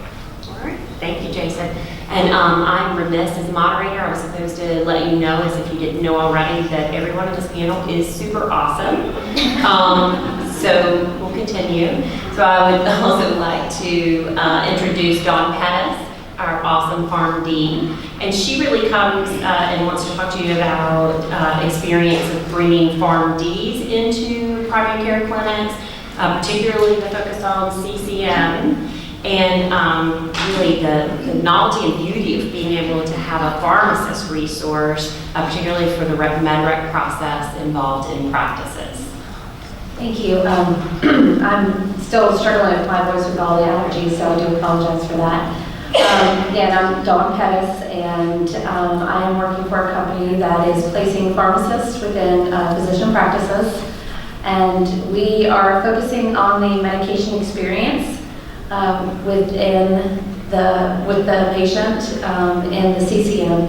We are using the higher, more complex codes, so we're building the 60-minute codes with the additional 30-minute codes as well, and really taking the patients and learning more about their experience with the medication. We are utilizing other resources like the KPN tool. We are just starting to use Patient Ping, and also utilizing THN and their resources as well. And so we're really appreciative to have perspective from Erica Lassard, because she is the compliance auditor at CHMG, or one of the compliance auditors, I'm assuming. Yes, actually, I am compliance audit manager. I have 5 auditors that work with our forming, and our department conducts Pro-fee compliance audits on our providers' Pro-fee documentation to ensure that it reflects the level of service that they've billed our program. We typically hit all providers under Cone Health at least once a year, depending on their score. So some folks like to see us, others don't. That's us in a nutshell. But really helpful perspective to have, because we do have some great ideas of how we can impact patient care and potentially billing codes, but appreciating that there's some no-nos that we need to be thoughtful of. Absolutely, I'm happy to answer any documentation requirements for these services that I can. Okay, great, thank you. And so last but not least, we have Crystal Harrison, and she is the lead health advisor with C3. So C3 team actually employs care guides and nurse health advisors to help out primary care practices. And so they're helping with some of these codes like the annual wellness visits, TCM, and you can imagine there's a lot of that breaking down the social barriers that patients have, really interacting with patients around their healthcare needs, including transportation, financial, and she can tell us all about how her team helps to deploy those things. Yes, so the C3 Care team, we've been very successful over the past 2 years. We are in 14 different practices in 4 different counties, and we employ nurse health advisors and care guides. And they each have 2 main job functions within their roles. The nurse health advisors' 2 main job functions are conducting annual wellness visits, as well as transition of care outreach calls. And then the care guide's 2 main job functions are patient outreach and community resource referrals. So to dive a little deeper into the nurse health advisor role, with the annual wellness visits that they conduct in the offices, this helps create access on the provider schedules. So we are pulling these annual wellness visits from those provider schedules. So if you've got an annual wellness visit patient on there for 45 minutes, we can pull that from the provider schedule, perform that annual wellness visit for the provider, and then create an additional opening for a sick visit or a same-day appointment. We also are able to create that rapport with the patients. get them to break down and let us know any socioeconomical issues that they may be having. We have a lot of patients that love to tell us stories, and we're giving them 30 to 60 minutes of our time, and that's like giving the patient the world when you give them that much time. We're also able to address health maintenance issues, assist with gap closure, which all can help bring revenue back into the practice. The second job function of the nurse health advisor is conducting the transition of care outreach calls. And we're able to identify the patients who have been discharged from the hospital within 48 business hours. And then we reach out to that patient, and basically what Dr. Osborne had talked about earlier is we're going through the med rec with the patient, making sure they have everything that they need. And if they don't, helping them get that. And then also setting them up with the 7 to 14 day office visit with their provider. And then the provider is able to bill that TCM code, which reimburses at a significantly higher rate than just a regular hospital follow-up code. The second component, our other employee that we hire are care guides. And our care guides, their main job function, of course, is to keep their nurse health advisor's schedule full, which takes the burden off of the front office staff, but also to do community resource referrals. And community resource referrals can be anything, as small as transportation or medication assistance. But I'm just going to tell you a brief story about one patient who our care guide came in contact with. So we had a patient who moved here from out of state, and he was an HIV patient. And where he lived, he was able to get his medication for free. Well, when he came here to North Carolina, his out-of-pocket cost was about $1,000. So when our care guide came in contact with this patient, he had one pill left of his HIV medication. So after doing some research and reaching out to multiple different agencies within the community, she was able to get that patient a 30-day supply of that medication for free. And then she was also able to help that patient fill out forms to get him assistance in the future, so he didn't have that $30 copay, or excuse me, $1,000 copay, and could possibly get his medications at a cheaper rate. So in a nutshell, that's what the C3 Care team does, and I'm here to answer any questions any of you may have, and we'd be happy to help your practices. And now we really are going to open it up for your questions. And Kelly has warned me that not my question, so it's really supposed to be your question.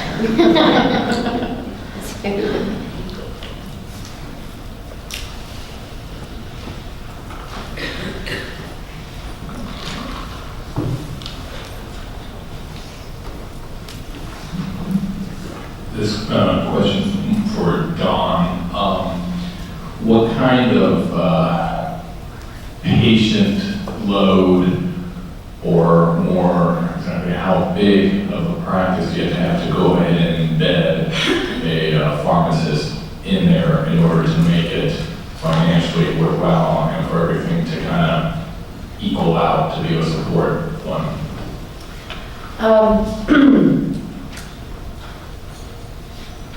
So that's a great question. The way that we have set it up, there is no risk to the provider for the patient load, or for the patient, or for the provider to take the pharmacist into the practice. So if the physician was going to hire the pharmacist themselves,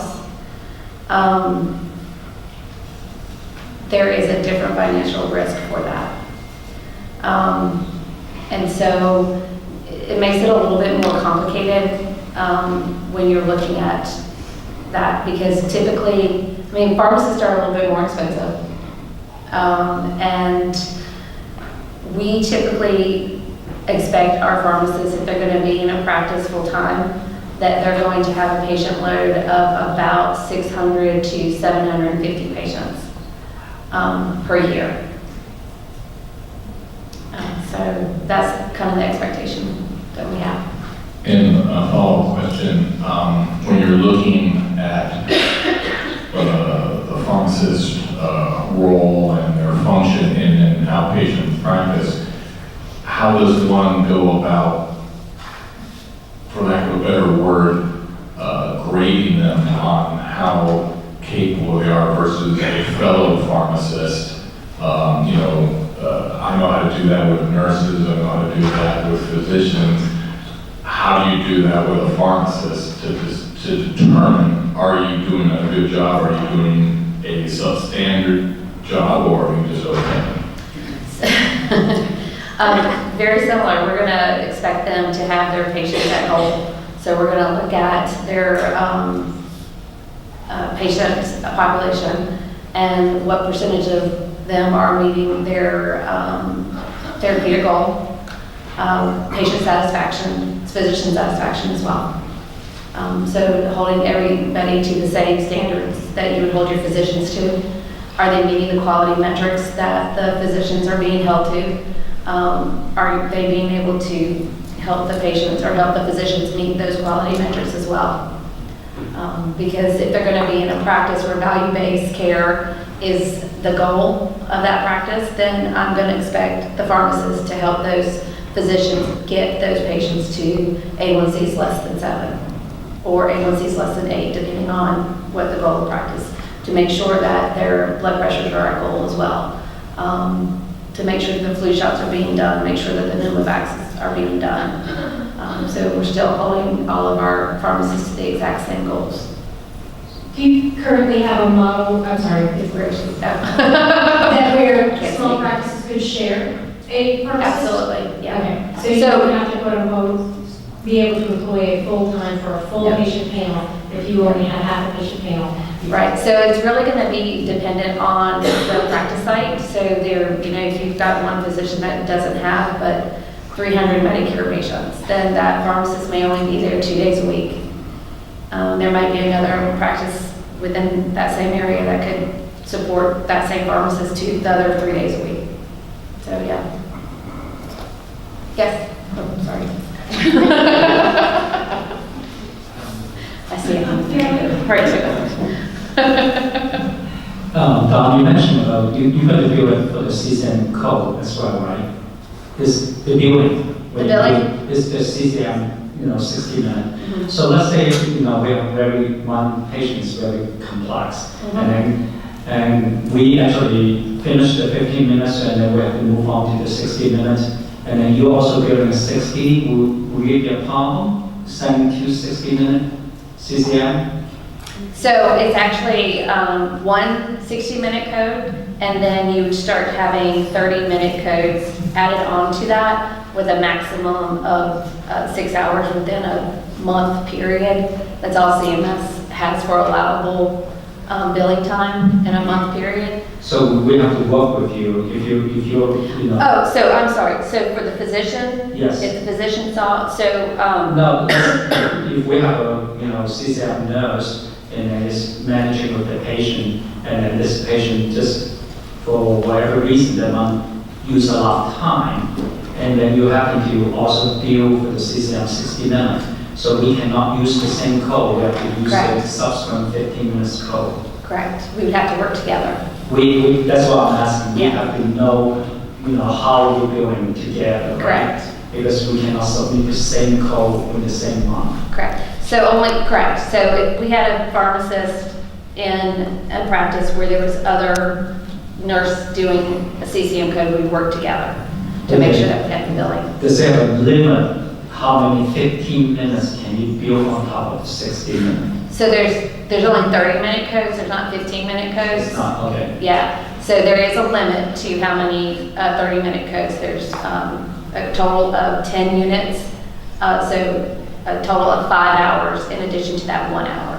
Okay, so a total of 6 hours. Yeah. Of 1 month. Okay, thank you. So could I get you to clarify something, Dawn? Because the way Dr. Lee asked that, I'm not sure. Who actually bills for your services? The physician. Okay. It's not under us. Okay, so you realize that. So the coordination actually occurs because the billing is all in the same office. Right. Correct. Okay. That's correct. Okay. And we've been talking about pharmacists for a bit, but let's make sure that we bring in the other models as well. And so for either health coach and then ask Crystal as well, so what is the sort of patient handle ratio for you to bring in an RN health coach for your practice? That was for me, right? Yeah, Jason, sorry. I'm looking at you. So- You're awesome. You just see how many, I mean, the Medicare load is huge. We have so many Medicare patients. We opened 2 new sites. We float one of our existing health coaches to the other sites once a week because they're just not quite busy enough to justify bringing on a full-time employee just to do their wellness visits. But so I don't know what that exact number would be, but it kind of happens organically. But you're keeping them busy before they land full-time? Yes. Okay. And then, Crystal, for you in terms of for care guide and your health advisor, what's the basic panel size that you have for those? So it varies. We have different models that we present. So, you know, for our smaller practices, currently we have nurse health advisors that are just at a site 1 day a week, 2 days a week, 3 day a week options, with 4 and 5 day a week options. We actually have a site where we have 2 nurse health advisors embedded in their practice. And it, you know, it works well.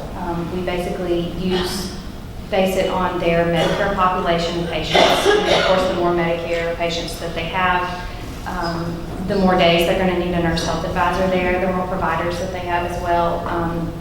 We may need more than 1 nurse health advisor. And as far as the care guide goes, it's basically the nurse health advisor and the care guide work hand in hand. Nurse health advisors are embedded in the practice, and the care guides are remote, so they work from home. So you know, you don't need the space technically for the care guide, only for the nurse health advisor. And so it just, if the nurse health advisor is there, you know, 1 day a week, the care guide's working 1 day a week for that practice, and then the same for the other practices as well. They work the same as the nurse health advisor. And the program pays for itself as long as the nurse health advisor is seeing at least 6 annual wellness visits a day. Doing or assisting practices with CCM codes, is that? We are not currently, no ma'am. We do the annual wellness visits. I know you talked a little bit about advanced care planning. That is also something that we are doing that I did not really touch on. During our annual wellness visits, we are discussing with the patients about advanced care planning, and then if they need that, we can assist them with filling those out and getting those forms notarized and everything that needs to be done, and then we can bill for that as well. Yeah, thank you for putting that plug in. You're welcome. We have a question back here. I kind of knew I have allergy was weird. And my question is for Dawn. I'm new to this area in which the practice that I'm in. I don't actually understand your role. Like, are you with THN and available for any practices in THN? I kind of don't understand. So I used to be with THN. I'm not anymore. About 2 months ago, I left THN, and I'm with a company called Pioneer ACO. And so we will contract with any practices. We love to contract with any practice within THN because we know how great those practices are. And I can talk about that later if you would like to. But so yes. You have contact information? I have contact information and all that, yes, to talk about how that would work within the practice, to place pharmacists within the practice to help with CCM. I think you're touching on it's a great question because what are the resources available, right? We've been fortunate to hear about practices who have been able to have the staffing capacity and then to make it work to do some of these different models of care, and these are some additional versions. Some of them are tools and resources that you can pull down from because they're part of THN, and then some will require additional relationships to make that work if you're not prepared to have your own staff do those things. Any other questions?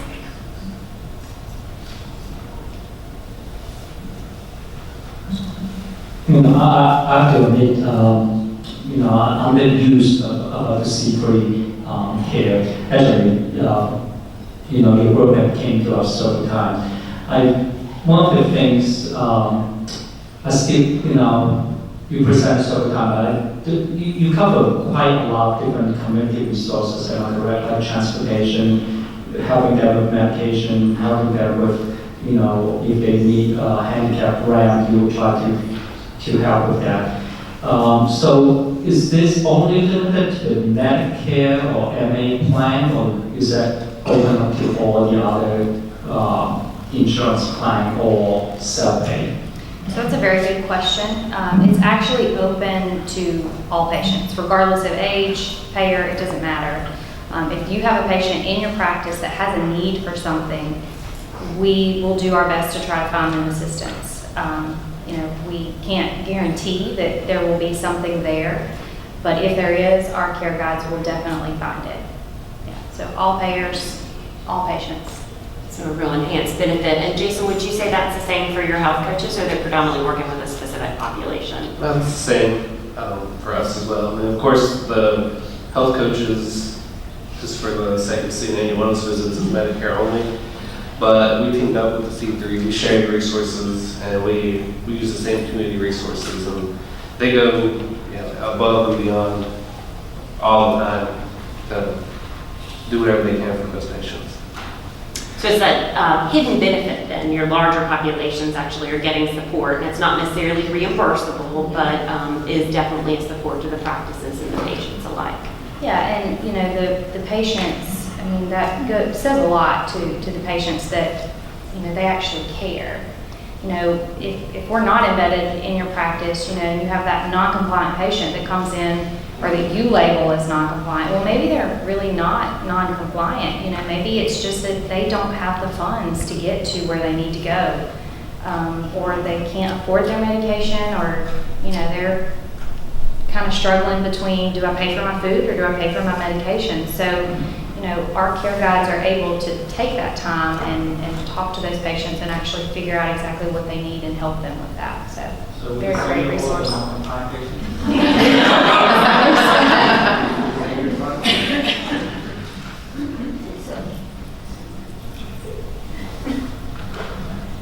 How many of you in your practices have a good annual wellness visit process and are doing really have a robust program for doing annual wellness visits? And do you feel like that can help lead into some of this chronic care management kind of things that we've heard today? Yes. Any questions, anyone? No.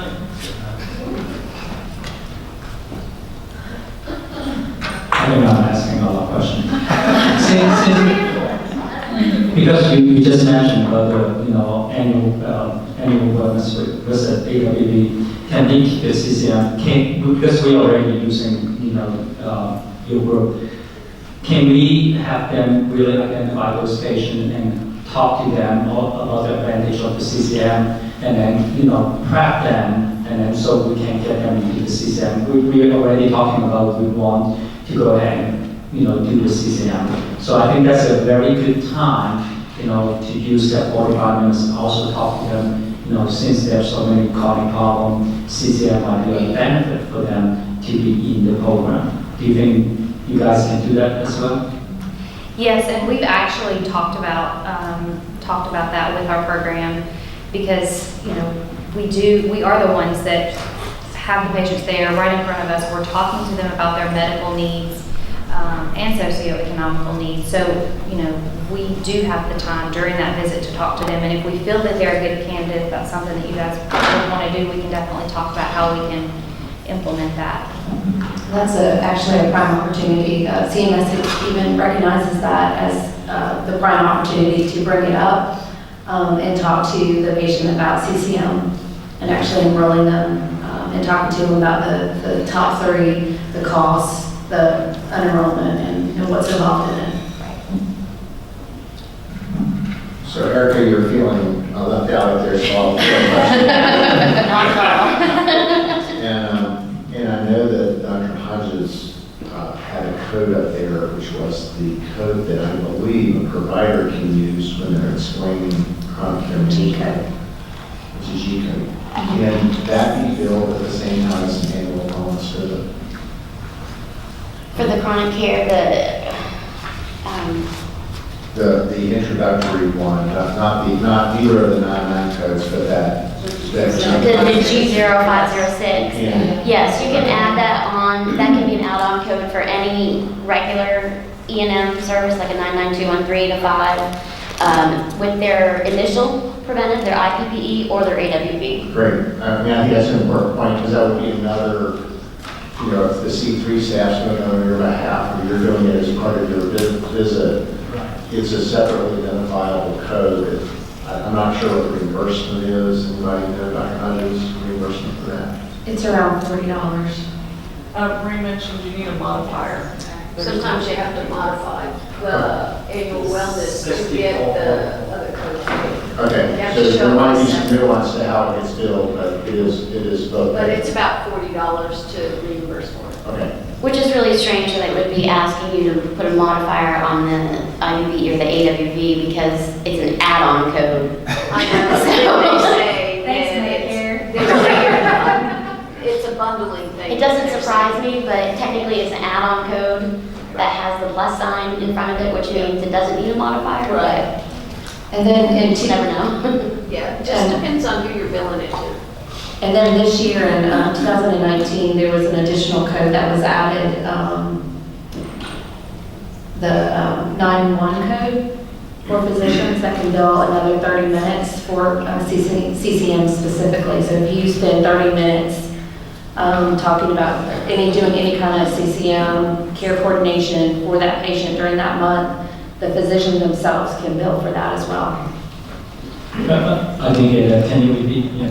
So there's another code that was just approved this year, and it's the 941 code, that if the physician themselves does any additional chronic care management, care coordination, talking to a specialist for that patient that's enrolled in CCM, that you can bill that code as well. So for that particular 940 has to be initiated by the physician. That's specifically for the physician only. Okay. It's just 30 minutes. You have to, 30 minutes, yeah. You have to do 30 minutes. Okay, gotcha. Just a follow-up question from Dr. Osborne. So for the 99 code, let's say a patient come in, okay, to see me, and then for contact follow-up, and all of a sudden it's a lot more than what I can do. So I bring a CCM nurse in to talk to the patient on that day, can both be billed. This is a 99 code, not a G code. No. No. Any times, you cannot, if you're going to be billing a separate E&M service, any time dedicated towards CCM cannot be reported for that data service that you have as separate E&M that you're billing out. Okay, so tell the patient go home and call me tomorrow. Yeah.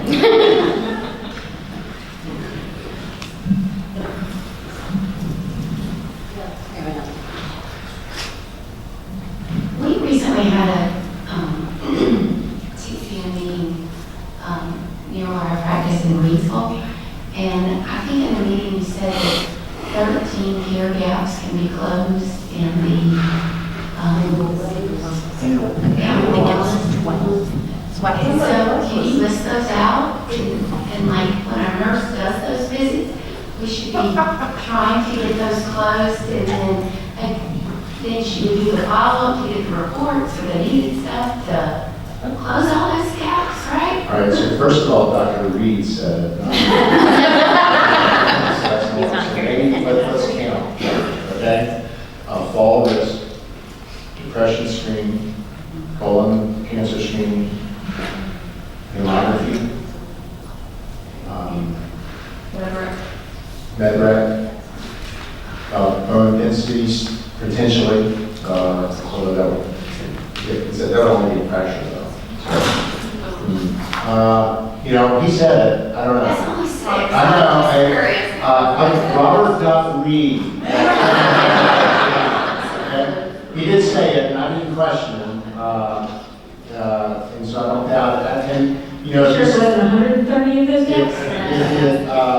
you know, he might have also been talking about medication adherence. There are 3 of those. If it's a diabetic, being sure they're on a statin use in patients with diabetes, that's another one. So if you went through, if he was including the Part Bs, I think you would get pretty close to that. I want to be able to go back to our nurse health advisor and make sure we're using this time the best that we can. I mean, we do get reimbursed, but to give value care and also secure these things. And that, honestly, today is about networking. So please ask these folks who are doing it for resources so that your nurse can call another practice and if we can share what's going on and what's going well amongst our network with each other. So encourage, please, talk to, you know, and share information. So are you one of the unusual doctors that do check your email? Good. I will have Dr. Reed email you to answer that question, okay? I have to ask because, you know, in our company, I'll email, right? I do check. Yeah, I do. If you go to the Medicare Learning Network and look at annual wellness visits, there is a section where they list quality, basically like quality metrics that should or could be addressed during the annual wellness visit. And we have a template, and we do all that time.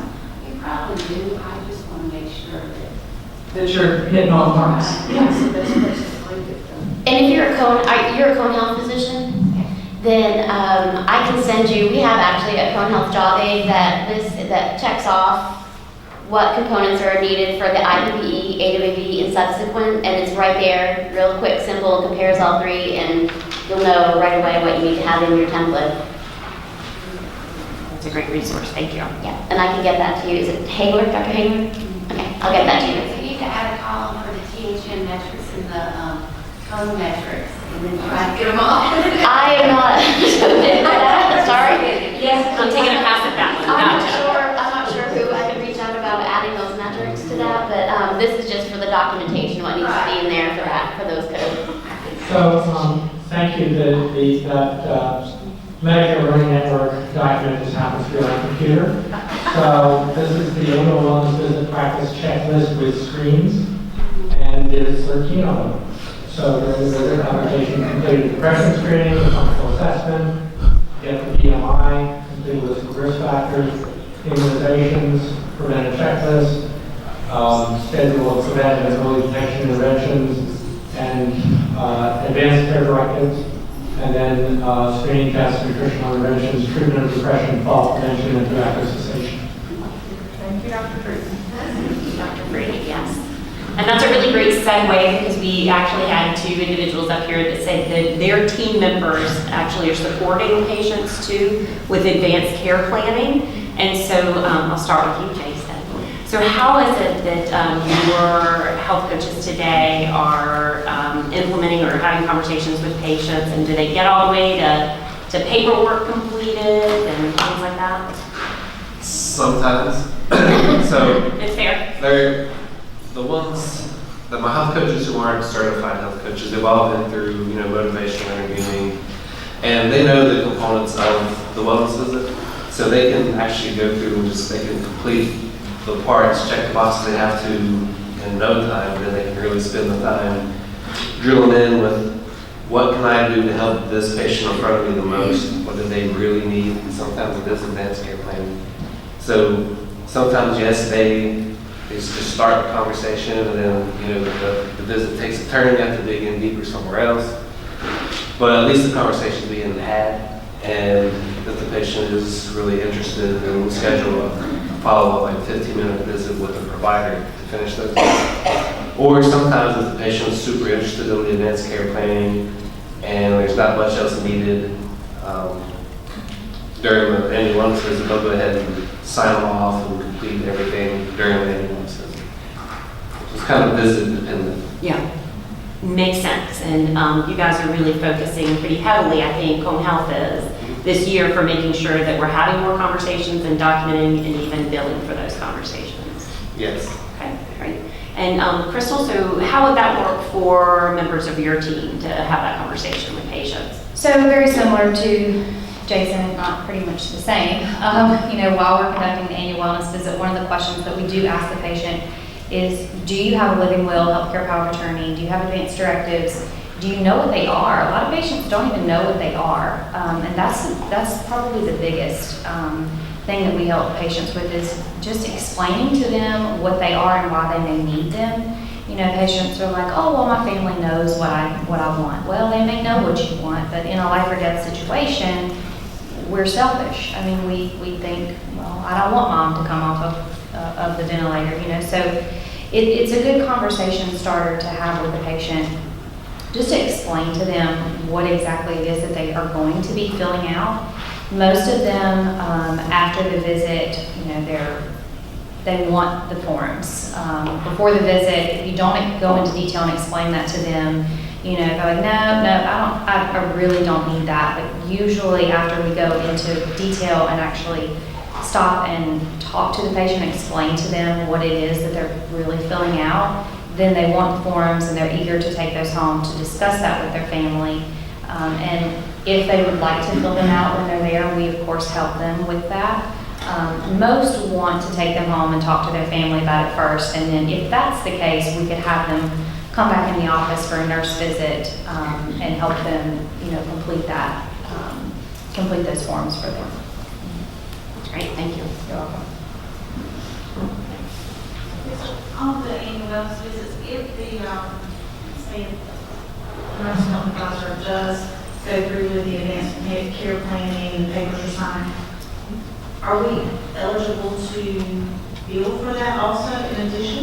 As long as they spend at least 16 minutes discussing. That's one of the timed billing codes. It's a 30-minute time code, but as long as they spend a minute over half of that, then they can bill for that code.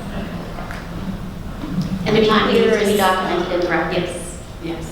And to be clear, you don't actually have to get completed documents, because those can be conversations that are iterative, right? They will want to bring a family member in and things like that. So you can get started down that path. You don't have to complete documents. As long as 16 minutes are spent specifically on that topic. Just follow up. I have a question, but just follow up with that. So after that, after the initial one, then they come back, you're supposed to bill as the subsequent, the 99498. Am I correct? Because the initial one is 99497. We can bill the 99497 limitless number of times in a year as long as you have the conversation. The 99498 is after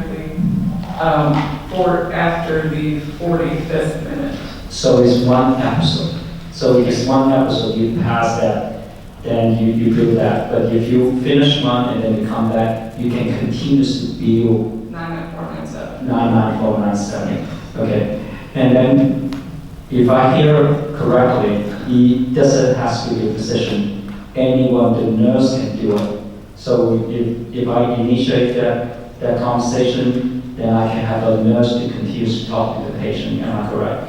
Yes, the physician has to participate in some part of it. So the But initial doesn't have to do all of it. does not need to do the whole thing. Okay, thank you. I think we had a question down here.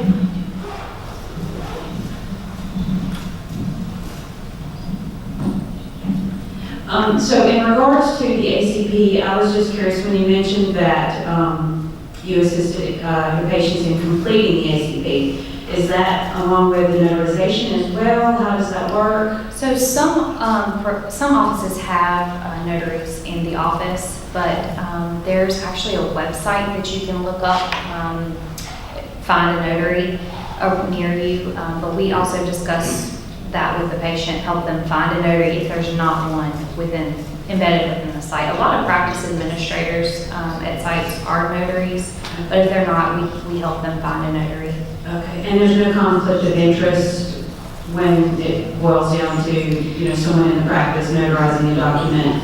Right, because the person that's notarizing it is not the person who's assisting them with filling it out. Like if I was assisting the patient filling it out, I could not notarize the form for them. Right. But since it's the practice administrator or somebody else, then they would be able able to notarize that form, as long as they're not the ones going over that paperwork with them.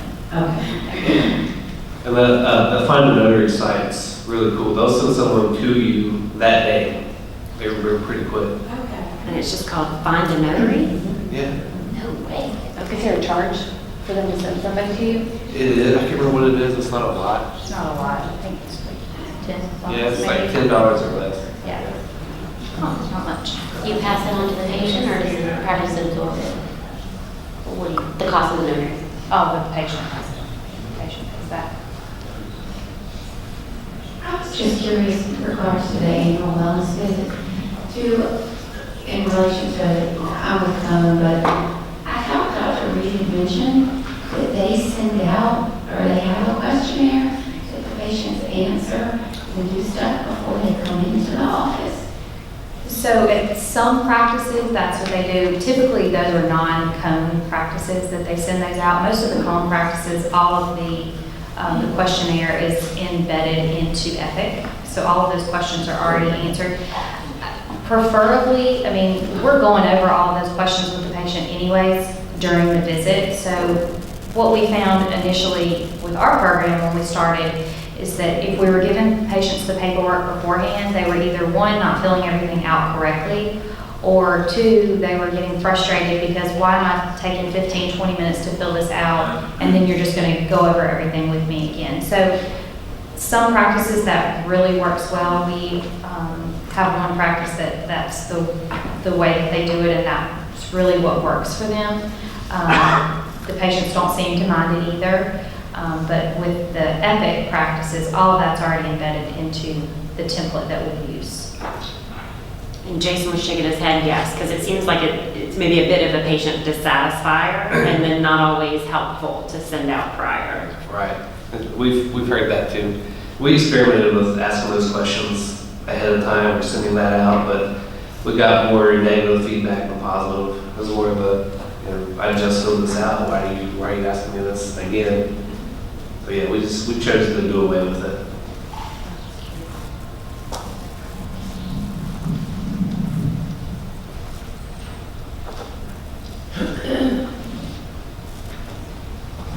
Go back to a few comments ago about the email addresses. Is there somebody within THN that we need to, that has like the master list so that we can ensure all of our people are getting the correct emails?